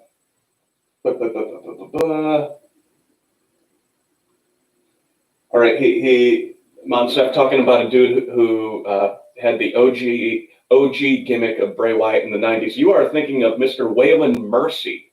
Waylon Mercy, which was actually Dangerous Dan Spivey, baby. Near the end of his career. He had kind of been battered by years of professional wrestling. But Waylon Mercy was a cool gimmick, but Spivey was not what he used to be at that point. There was a point in the mid-'80s where he was the golden boy Dan Spivey in WWF. The golden boy! Oh my God! If you look at what Dan Spivey dressed as, I remember it was boy. The golden boy Dan Spivey was basically a Hulk Hogan clone. Like, he had the gold trunks. Yep. He had the long flowing blonde locks. Like, it was Hulk Hogan without a mustache. Oh shit, he is running Impact now. So. Oh shit, so it's Dan Spivey and frickin', I think, you know who else is running Impact? Is, do you remember back in the 90s when they had that, this is where a lot of people actually know him from in his wrestling days. He was the guy who was in charge of, I forget what the name of the group was, but it had Kurgan when he was known as, I think it was the Jackal. The Jackal? Remember the Jackal? He was the Jackal. Jackal. He was the Jackal. Jackal. I forget what the name of the group was, but Kurgan, it was basically a group of extreme, extreme soldier type of thing. They all wore the khaki pants and the boots, and they all had green shirts. Yeah, I remember that. And they built it around Kurgan. Because Vince McMahon just loves meatwads. Yeah. And, the Jackal was like his manager type of thing. And then he became Cyrus in ECW. Yes. He's also in charge of Impact Wrestling. Now I remember that. Yeah. So I actually have a little bit more faith in Impact Wrestling tonight than, I would say I'm about a 4 in the confidence. I keep forgetting that EC3's aunt, Dixie, is not running this anymore. Yeah, Aunt Dixie. Or his grandmother, Linda. Yeah. So. Linda Carter, she was Wonder Woman, right? Yes. She was also the mayor in, she was the governor in Super Troopers. Right. Little known fact. Yeah. Who was in that movie was the guy, remember Gallo Kanukas? Yes. He was actually once upon a time the head of security for WWE. Nice. Yeah, good time. Just the more you know. Ding, ding, ding. And Kurgan now acts, by the way. Yeah. Actually pretty good, too. Good for him. Yeah, man. All right. This match isn't, I guess, super important, but Andrade and Garza ended up going against the Viking Raiders in a tag team elimination match, which it's interesting. At least they did have the ring announcer announce that before the match properly, instead of doing it like as the match. A year and a half later, and we're still throwing shade at those fuckwads. Sad. Oh no! How's it powering off? It's plugged in. Apparently, it takes more energy for it. Anyway. All right. Well, we'll keep going. It just died. It did. We'll keep going. Okay, keep going. You're not going to say anything about this? It was. I'm not surprised that they actually consider. They're continuing with the Andrade Angel Garza getting these victories. They've been getting a lot of victories against the Viking Raiders as of late, and very interesting. I'm glad that they're doing something because if they're going to do a situation where it's kind of like the makeshift tag team, I'd rather them continue to book them the proper way than to have it not mean anything, type of thing. And obviously, with Eric of the Viking Raiders, he's more concerned about the fact that his wife is pregnant with their first child. So who is a former WWE wrestler, Sarah Logan, who decided she was going to step away from wrestling to take care of more important things in her life, and then she announced that she was pregnant. So, but good on Garza and freaking Andrade. I'd rather them do something. They had to continue to do something with them, because who the hell knows what would have happened. So that's all I got on that. All right. But Andrade and Garza end up going over in this match, which again I find interesting. I guess they have higher faith in that storyline than they do Viking Raiders at this point. So that's that. We did have the Iconics making fun of poor Ruby Riott, saying that, more or less she's a loser and she doesn't have any friends, but they would love to take her on in a tag team match, and it had it was the returning Bianca Belair, who became her tag team partner in the EST, and Ruby Riott actually went over on the Iconics. I don't see this being a long-term team, but I just find it funny because it wasn't the only match, or it wasn't the only situation where a woman returned to television for WWE on Raw this week. Because a lot of people were talking about how they hadn't seen Bianca Belair since she made her debut right after WrestleMania, and they were also talking about how they haven't seen Shayna Baszler since she lost at Money in the Bank. We were supposed to get we were supposed to get Akira Tozawa versus R-Truth in a 24/7 title match, but Shayna Baszler came out and interrupted it, and we never got that match. So we actually got Shayna Baszler and Bianca Belair returning to the women's division on Raw this week. And with Shayna Baszler, I mean, she came out and cut a short promo. The way that both Tozawa and R-Truth reacted to them, the fact that Baszler took out all the ninjas, it was good to showcase her as a badass. But she talks about hey, I've just let you ladies be around. I'm back and you don't got a shot.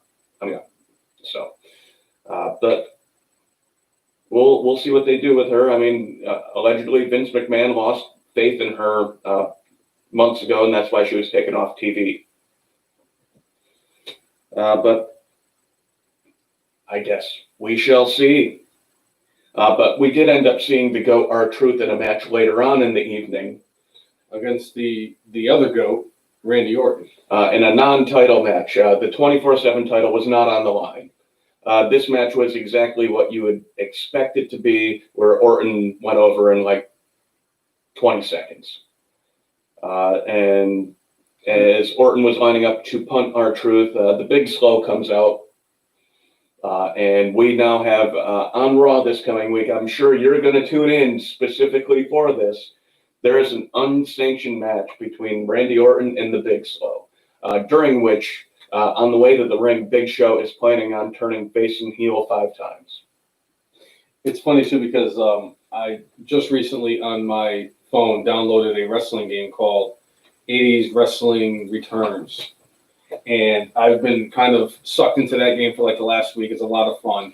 But I did find out that in that game, if you want to turn people face and heel, it's going to cost you $100,000 of the money that you make throughout from the shows that you booked on a week-to-week basis.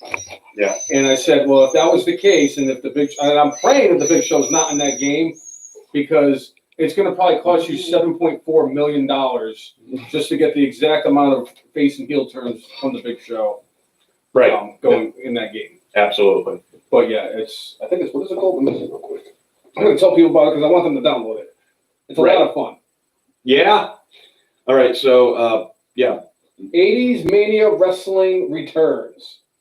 A lot of I fucking love that game. Nice. I've been sucked into it for the last week. So definitely cool. Check it out.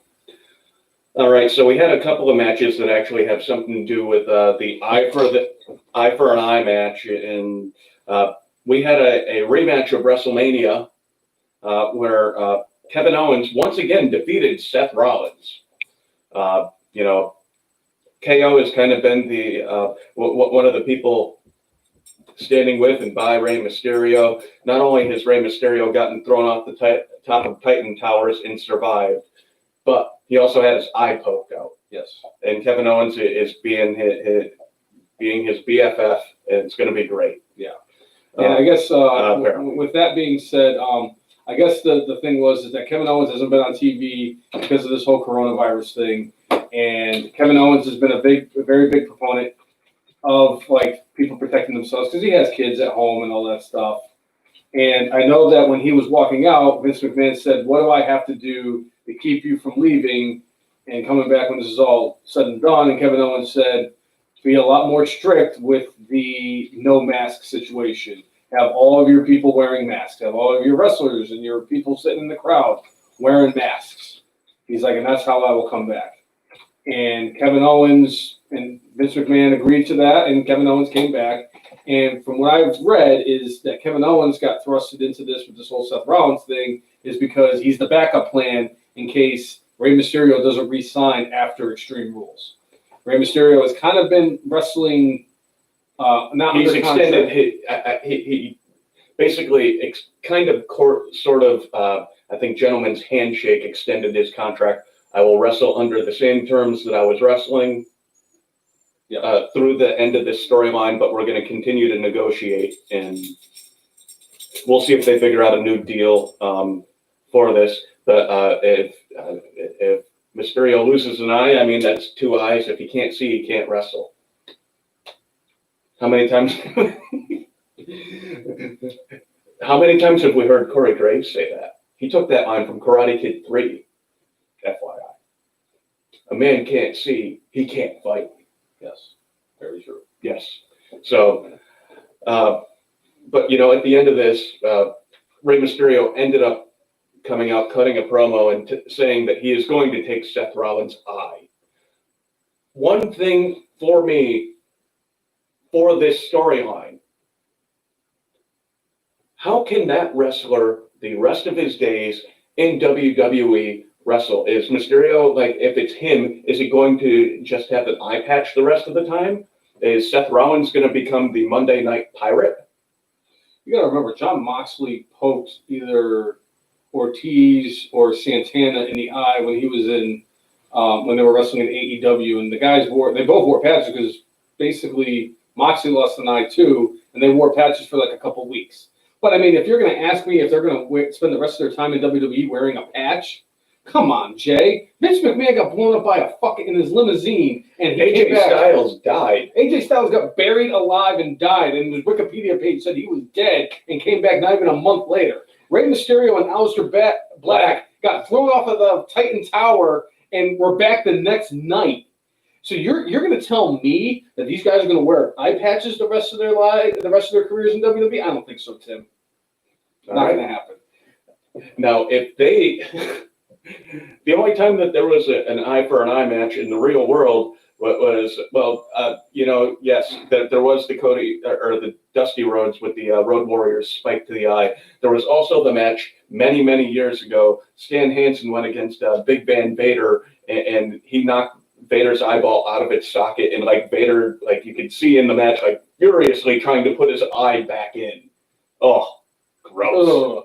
Gross. That's why Stan Hansen is the most deserving Hall of Famer and everybody in the Hall of Fame, except for maybe Bruno Sammartino.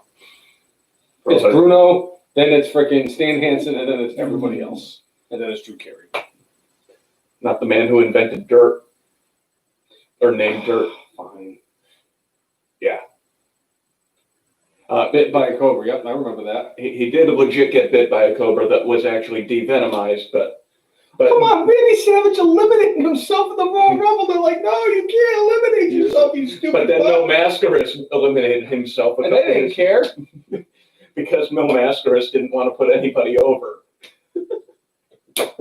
Oh, speaking of going over, the dog.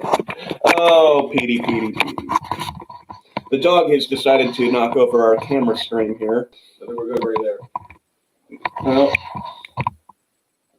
I have to hold on to this because the dog's still entangled. Damn it. Keep talking. So you you have such a problem with keeping on talking.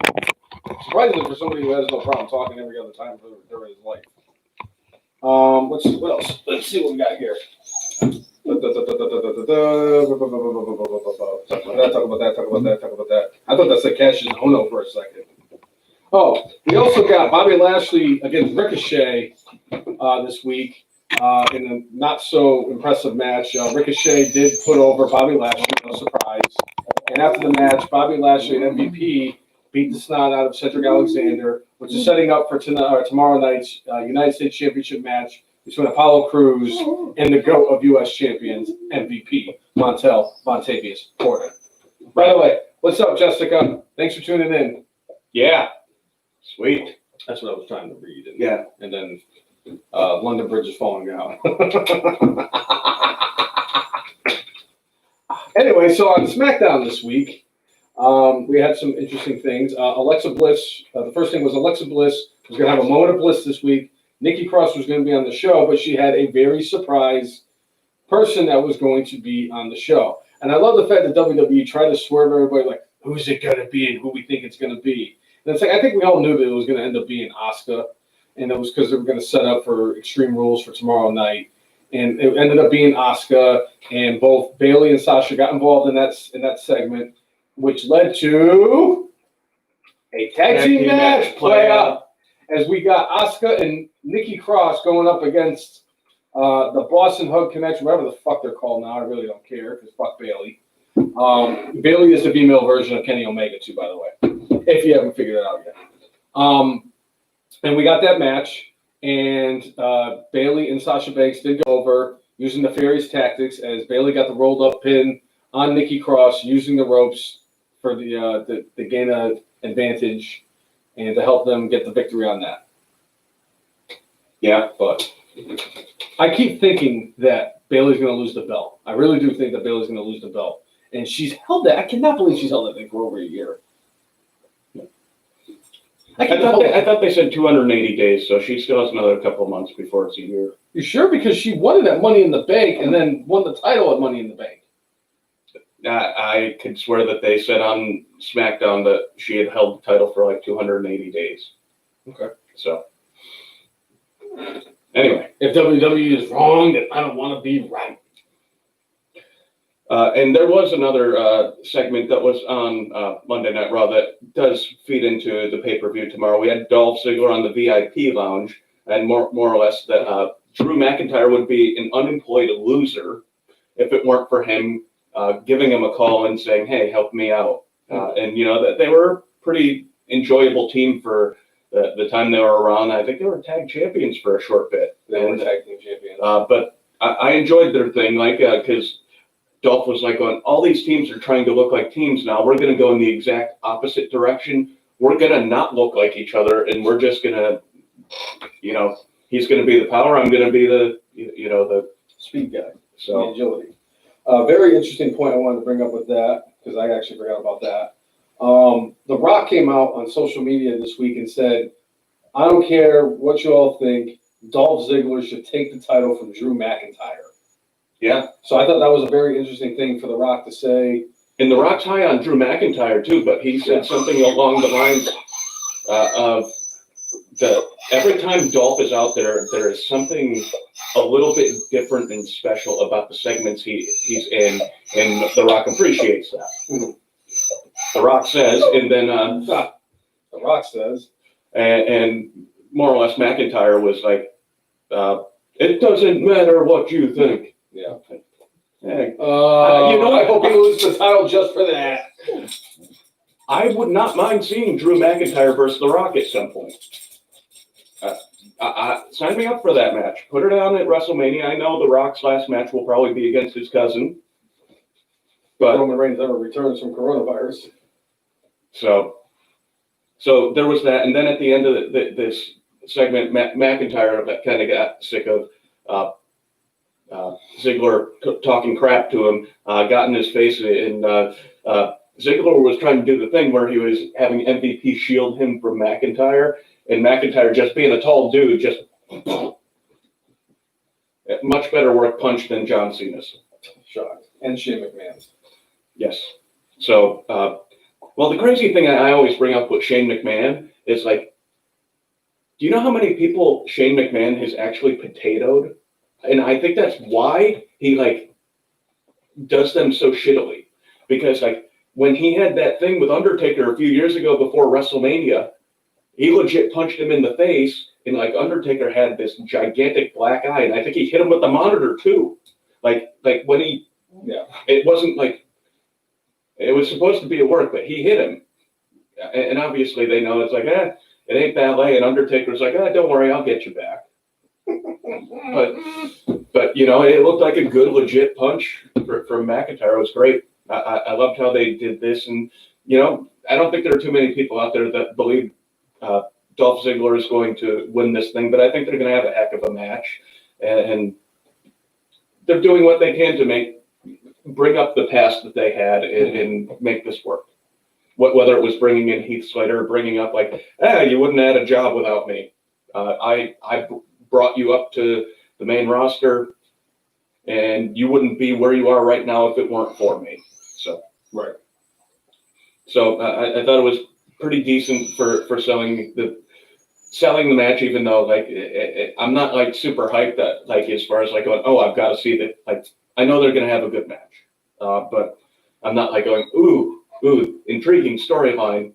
They've done what they could with this storyline. I mean, Dolph is like 60 to 70 pounds lighter than him and about 6 or 7 inches shorter. Mm-hmm. It looks like a mismatch, but so that was that. All right. So we did have Cesaro going against Big E on SmackDown. Winner of this match was going to decide the stipulation based off last week. What did we all know? It was going to be a tables match. Going to be a tables match. But, you know, they were using this to try to help build up Nakamura and Cesaro to make them seem like legit challengers for the titles. And you had Cesaro going over on Big E. And shockingly, they picked a tables match. I am shocked. Shocking. It's my shock face. Yeah. I wish they put in for a stairs match, but, you know, that's just me. Stop. They could have done that with Randy Orton in the Big Show on Monday. They could have. As much as I make fun of that match, and as much as I will probably go back and watch it for how shitty it was, just like I will go back and watch the Chamber of Horrors match because that was shitty too. But like the stairs match, I am pretty sure is lost and gone forever. I'm not 100% sure the Punjabi prison is lost and gone forever. No, as long as Jinder Mahal especially if Jinder Mahal comes back while Drew McIntyre is champion, we're getting at least one more Punjabi prison. I would like to see it. So I've seen crazier shit happen, Jay. Yes. Good times. Yeah? Exactly. I got a whole bunch of stuff I've got. So Cruz and Alexander took it after tomorrow night, and they're going to wait until Raw to do it. Do what? He's saying, so do Cruz and Alexander join up with MVP after tomorrow night? So what does that mean? Or are they going to wait? Or are they going to wait for Raw to do it? Because I Cruz and Alexander are going to be joining like Lashley and MVP. Well, I've heard that there's a rumor going around that it's possible that they did a second, like a Nation of Domination 2.0 type of situation. And they actually asked Apollo Crews what he thought about that. And he said, if they were going to do a second version of the Nation of Domination, it would have to be as a face stable instead of the heel, which worked. And I'll tell you, I mean, that would absolutely work with what they have if they were to do something like that, because MVP would kind of be like the seasoned veteran that could lead them on, kind of like what Ron Simmons was. And then you have Bobby Lashley can kind of take on that Kama Mustafa type of role where he was a seasoned veteran, but he could still work in the ring very well. You could have somebody like Apollo Crews who could be your Mark Henry. Yes, I know Apollo Crews isn't as strong as Mark Henry, but he is very agile and can do a lot of stuff. And either you can do Cedric Alexander or you can do Ricochet, who could be like your Rock, and the other one could be your D'Lo Brown, and it would work. All right, so a couple things. Chris Brown chimed in and said it was October 11th of last year when Bayley won the title from Charlotte. So yes, like 280 days is correct. And then Chris came up with his own wonderful nickname for Bailey for you. I think you'll like this. Bitchy Two Belts. I mean, she does complain to the manager, right? That would be Karen Two Belts. Right. There you go. There you go. I like that. And somebody on Twitter just mentioned that AEW needs a singles pushed masked wrestler. Huh. I mean, who knows? Maybe it could be Rey Mysterio. Ray Phoenix would be a hell of a worker to have in that situation. I know that they have definitely hinted at like they think that he would be the breakout star of the Lucha Brothers to Variety. So, but I guess we'll see where they go. Yeah. Yeah. All right. So we did have Sasha and Bailey going against Nikki Cross and Asuka. And Sasha and Bailey defeat them. But, you know, yeah, there was a roll up and then Bailey used the ropes, get a little extra leverage. But, I mean, that's what she's been doing ever since she turned heel. And, you know, the heel turn was a good thing for her because, you know, her just hugging everybody and, you know, outside of when she got really upset when the Bailey buddy didn't properly inflate it. I swear to God, WWE changed that and last year's freaking WrestleMania thing because the thing didn't inflate all the way, and Bailey looked like she was like, sir. But you know, those are the tactics Bailey's been using lately, and. But this match really kind of set the storylines they've been having forward for going into like the pay-per-view, and the fact that they've kind of been having Asuka and Bailey have a thing, and then having Asuka and Sasha have their thing. So I thought it was good stuff. Yes, Tommy, the murdering of the Bailey buddies was it was fantastic. So, and then in the main event, we got the GOAT, AJ Styles, defending the Intercontinental. Did I forget something? You forgot some very important stuff here. We had a Bray Wyatt promo. Oh, that's right. Where he more or less says when Strowman was in the Wyatt family, Strowman didn't embrace a monster he was destined to be. So now Bray must destroy the monster he's become, and ends with. Basically, once you've entered the Wyatt compound, you can never truly leave. Kind of like taking a line from the Hotel California lyrics. But, you know, after this promo that Bray cuts, then we have Braun Strowman come out and face John Morrison. And normally, I would have not been a fan of the fact that John Morrison was involved in a squash match. You know, you got a star of the level of John Morrison, and you have him get destroyed. But based off the promo of Braun Strowman, and come out and destroy John Morrison in like less than a minute. Yeah. And it worked perfectly. At the end of the match, Braun ends up cutting a promo and it was like in a much deeper voice and really cool, like. Way to cap this off, going into the swamp brawl they're going to have tomorrow. I'm interested to see what the hell they come up with. I don't know if it's going to be the acid trip that was the Firefly Funhouse, but I hope that Skinner shows up.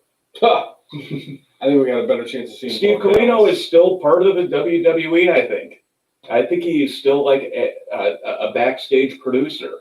And so, if he's not a producer, he's a trainer. So if we see Skinner, that'll be a victory in my book. Yeah, but Skinner looks old. Like he's old. That's fine. So why would Steve Corino have anything to do with it?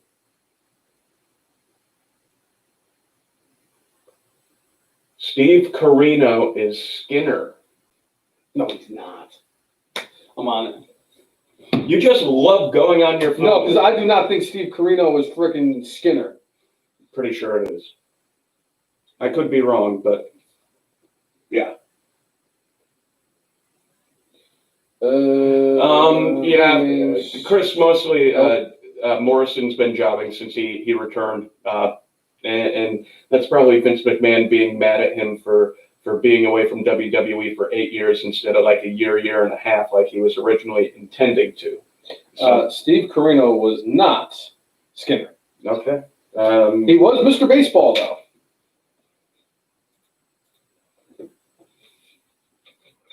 Anyway, moving on. As much as it would be nice to see Skinner do what he Steve has to Kern. do. I'm sorry, Steve Kern. Well, to say Steve Corino was a dude who had the blonde hair and was he looked like a freaking doofus in ECW. Steve Kern. How old is Steve Kern now? 8,000? I'm on the page. I wonder if he's older than Ric Flair. I think they're probably actually about the same age. But That's impossible, Cousin Jay. Ric Flair is older than dirt. I don't think Skinner is. I mean, granted, Skinner was probably around the days of the dinosaurs and alligators and crocodiles, but still. So Braun beats the hell out of Morrison, cuts a promo. I'm excited for the match tomorrow. I can't wait to see what the hell they come up with. I can't say that about a lot of WWE stuff these days, but I'm excited. It's on the broad spectrum of tomorrow on the excitement levels. That match I'm the most excited for. The match I'm least excited for tomorrow is the eye for an eye match. And then another interesting match. Sheamus says he's going to exercise Jeff Hardy's demons in the bar fight tomorrow. But he did give up. Jeff Hardy was doing an interview and got himself bro kicked. That match got moved to SmackDown next week. Oh, okay. All right. Apparently, I'm guessing that these cinematic matches are longer than they originally intended. I have no problem with that as long as they're good. Yes. You're going to see a guy get his eye ripped out. Yeah. That's going to be interesting. Yeah. Anyway, all right. So, the main event, AJ Styles versus Matt Riddle. Bro. It is the man who is the face that runs the place. The house that AJ Styles built going up against the bro that runs the show. Styles did go over in the match. Pretty solid match. I mean, It was really good. Matt Riddle's been having some great matches. He's one of those guys that really impresses me each and every week. The more he gets in the ring, the more I'm impressed with him. AJ Styles got the roll up for the victory. And then after the match, they went to shake hands, and then Baron Corbin came out and beat the bloody piss out of Matt Riddle. They did shake hands. I mean, for heel AJ Styles to shake the hands of Matt Riddle, that's high praise. I mean, Riddle, got out of the calf crusher. There have been a lot of superstars that I would not consider jobbers that have tapped out to the calf crusher. I was like going, please don't have them tap out because, I mean, we've seen some big stars not or tap out to this, but like, no, this needs to be something more than this. And I thought they did great with making Riddle look good and AJ going over, but Riddle looking like he belonged in the ring with him. Yeah. So Chris is saying that they filmed the Bray Strowman match overnight, Thursday and Friday morning. Mm-hmm. So that one is already in the can. And I'm wondering, they're probably still editing it. So, but I'm interested to see what that turns into. All right. So that is WWE SmackDown. So let's get into Extreme Rules. The horror show, Extreme Rules. Yeah. We have 7 matches for tomorrow's pay-per-view. First things first, I'm going to say we're going to go with the tables match for the SmackDown Live Tag Team titles between the New Day and Cesaro and Shinsuke Nakamura. See what I did? based off the booking we've seen, I have to go with the New Day here because New Day seems to be have been either on the losing end or that they've been, at the bottom of the boots, so to speak, of Nakamura and Cesaro between getting thrown through the tables the week before and then losing last night. So I'm going to go with the New Day. I'm going with Cesaro and Nakamura. All right. Switch it up. Hey, sometimes WWE does not book 100% well, this is what we always do. Not all the time. We also have the United States Championship match between Apollo Crews. Sorry. That's correct. How is it sneeze? Sorry. And yes, MVP. Apollo Crews versus MVP.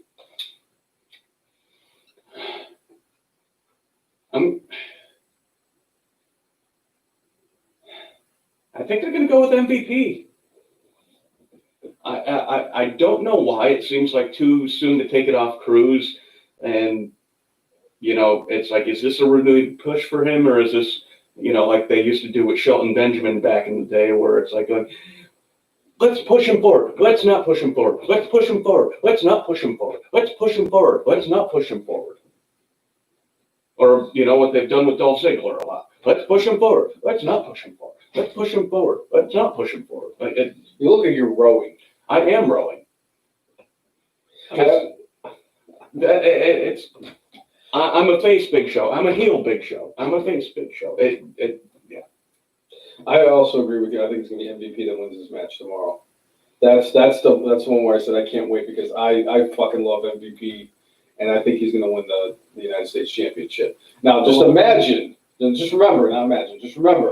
at the Royal Rumble, it was kind of like a one-off thing. And then the next night on Raw, he had a match against Rey Mysterio because that was his son's favorite wrestler. And he was like, I'm done. I'm glad I had my thing.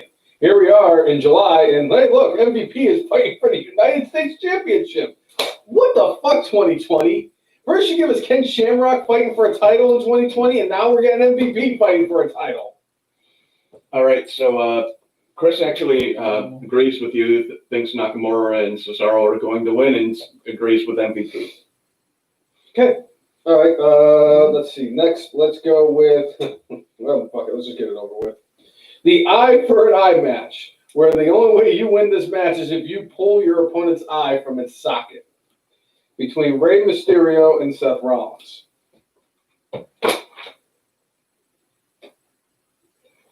I'm going to say Mysterio wins this match.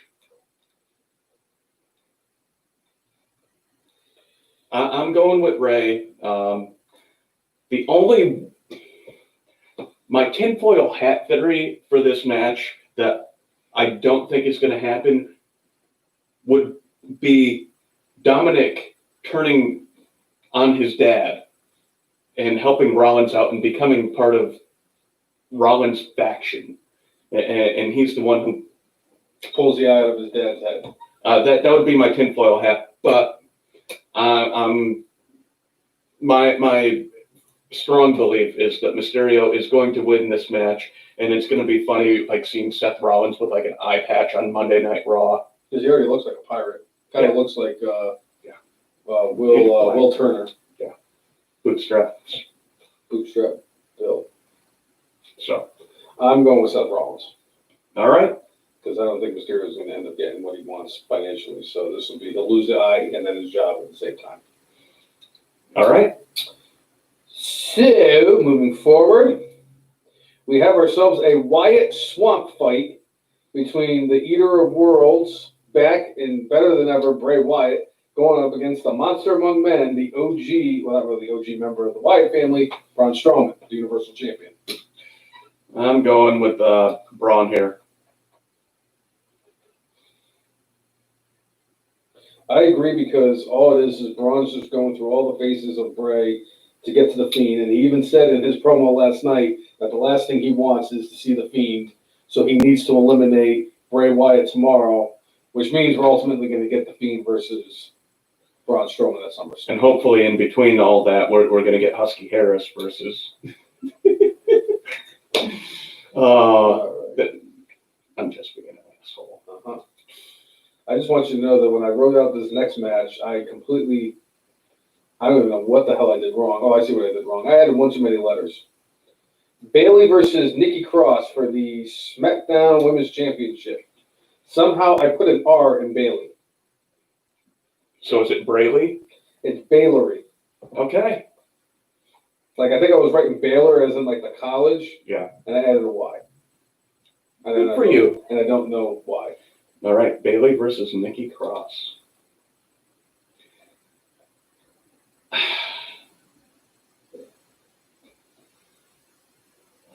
I'm going to go out on a limb, and I'm going to say Nikki Cross wins this match. Okay. I think with this title range, or title, like how long the title reign's been, it feels like it should be like a SummerSlam where she loses. Nikki Cross has been a very good hand in doing a lot of really good work with Alexa Bliss, and you know, everything WWE's given her, she's done a pretty damn good job with, and I just enjoy the heck out of her as a performer, and I'd like to see her, get a shot. It's not like they're doing live shows in front of crowds right now where it's like, well, is somebody going to pay to see her? It doesn't matter right now. If you want to sit there and well, let's give this person an opportunity and see if they could run with it. So I'm going to say they're going to give Nikki Cross an opportunity. I'm going with Bayley. Bayley the bitch. Chris Brown says, Nikki wins simply because I'm sick and tired of bitchy two belts.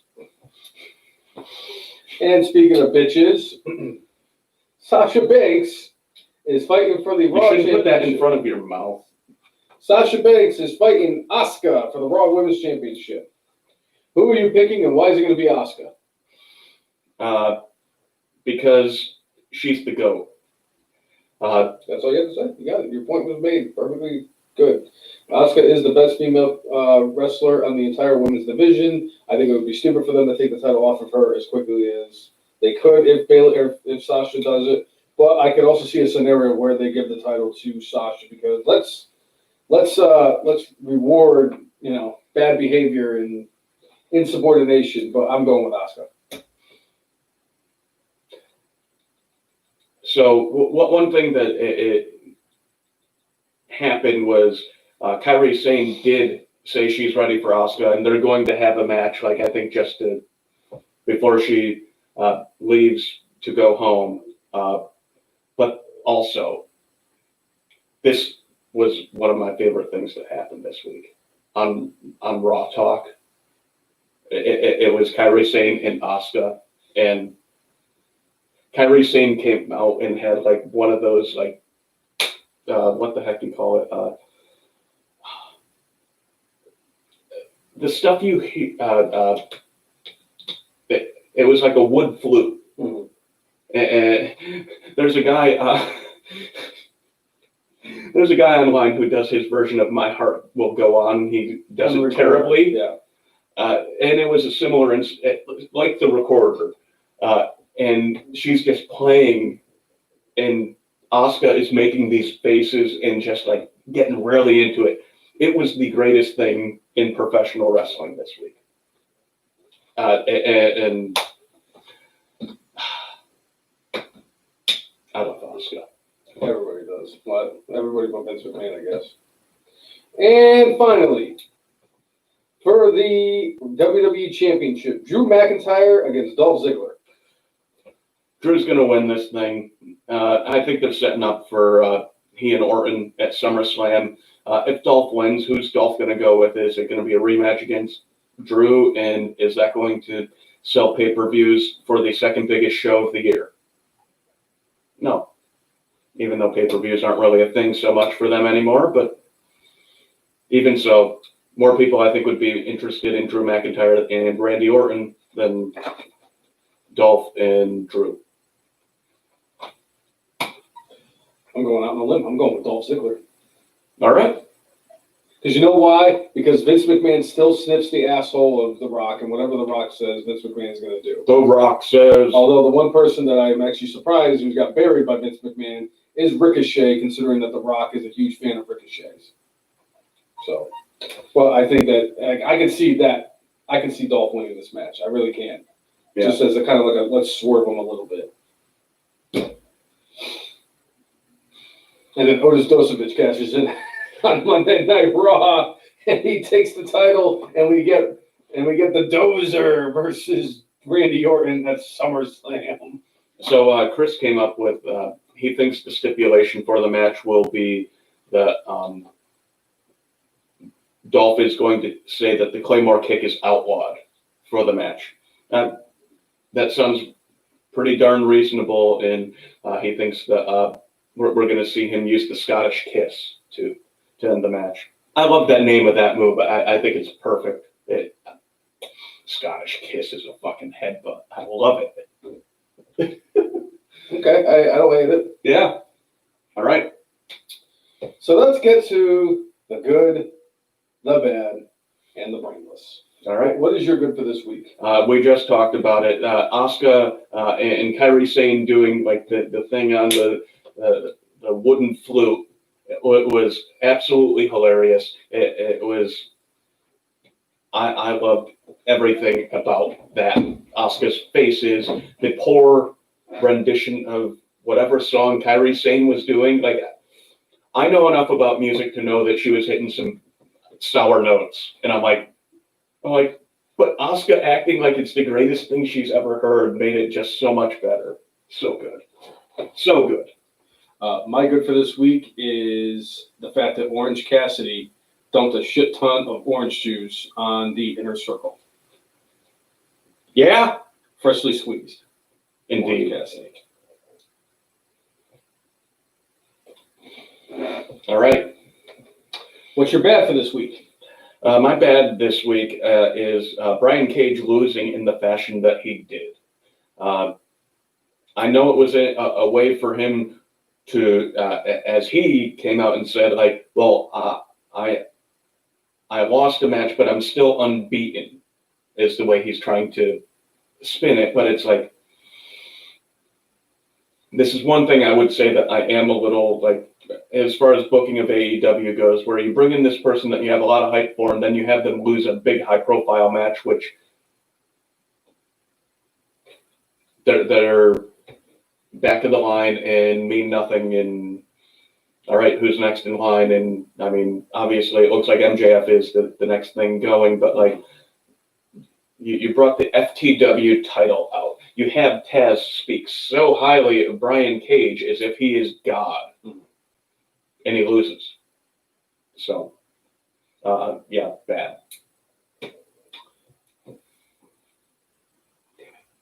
Exactly where I was going to go. You have many things you could go with here, man. Oh, damn it. All right, fine. Let me see. Should I just... Yeah, I'll come up with something different.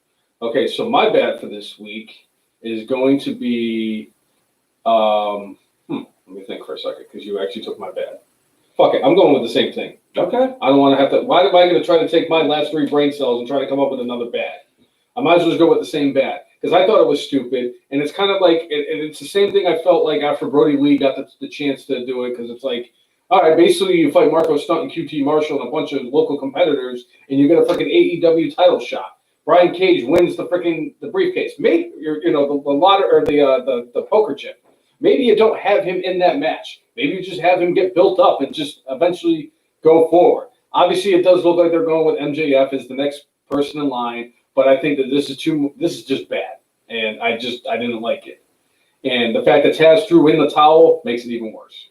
Right. It would have been my brainless for this week, but something else happened this week that is now my brainless. Right. But what is yours? I'm going with Sunny. Yeah! We're 2 for 3 this week. Originally, I was going to go with Paul Heyman for part of this, for the bad or the brainless. And the shenanigans and scumminess he kind of went about doing what happened. Mm-hmm. But Sonny, like, it's like, literally, it seems like, life is a minefield for everybody, but literally, it's like she jumps on the mines. Yeah. It's not like, ooh, I accidentally hit this one. Ooh, accident. No, like she just can't. She can't fix herself. And it's kind of like what I said earlier with two of the matches that we're going to get this weekend, with the tag team title match on Impact tonight, where Ken Shamrock is wrestling for a title in 2020, and the fact that MVP is fighting for the United States Championship tomorrow night in 2020. I still cannot believe that the one woman whose name keeps coming across the news feed for professional wrestling in 2020 is Tammy Sytch. I cannot believe that she is constantly getting arrested 14 times. 14 times. At that point, there's a problem. And if you're going to send her away, you got to send her away for a long time, because she's not going to learn her lesson like that. Yeah. So I'm sorry. She is one of the most well-deserving brainlesses, just because of the fact that she's gotten arrested as many times as she has. Yeah. Sad. I think that's everything, though. Yeah. I think we touched base on everything. We did the predictions for both shows. We talked about Sunny getting arrested. I mean, if she drops her cost and how much her fans only, or whatever the hell it is, after she gets out of jail, I might consider it. No, I wouldn't. And we talked about the Fight for the Fall In, and we talked about Slammiversary and the horror show Extreme Rules. Yes. Wait, isn't there one thing left? There's actually two things. So if you like what you've seen this week, whether you are a continuous fan or somebody who has watched this podcast before, which is the same thing as a continuous fan, or if you're somebody who's checking out the podcast, hey, this is the latest I've fucking brainless myself so far. I cannot believe that I went 2 hours without. Now I'm completely flowing, and now you're in your own head. Yeah, I'm like I'm in the drive-thru at Starbucks trying to order 2 drinks. Yeah. But anyway, if you like what you've seen, whether you're a first-time watcher or somebody who is a continuous fan, make sure you like us on Facebook, follow us on Twitter, follow us on Periscope, follow us on Instagram, and subscribe to us on YouTube at the letter T, the letter H, the letter E, the letter F, the letter N, M-A-R-K-S, and the F and Marks. If you like, follow, and subscribe to us, we will do the same thing back. That has always been our forte. Thank you all, unfortunately, for the fact that Facebook shit the bed near the end. I appreciate every single one of you who has tuned in to our feed on the YouTube. I think that's a good avenue to go, and I'm excited about this. And I do appreciate every single one of you that tunes in and tunes out. And furthermore, today, on July 18th of 2020, at an astonishing 1,808 days, F. Marks Hall of Famer Curtis Axel is still alive in the 2015 Royal Rumble.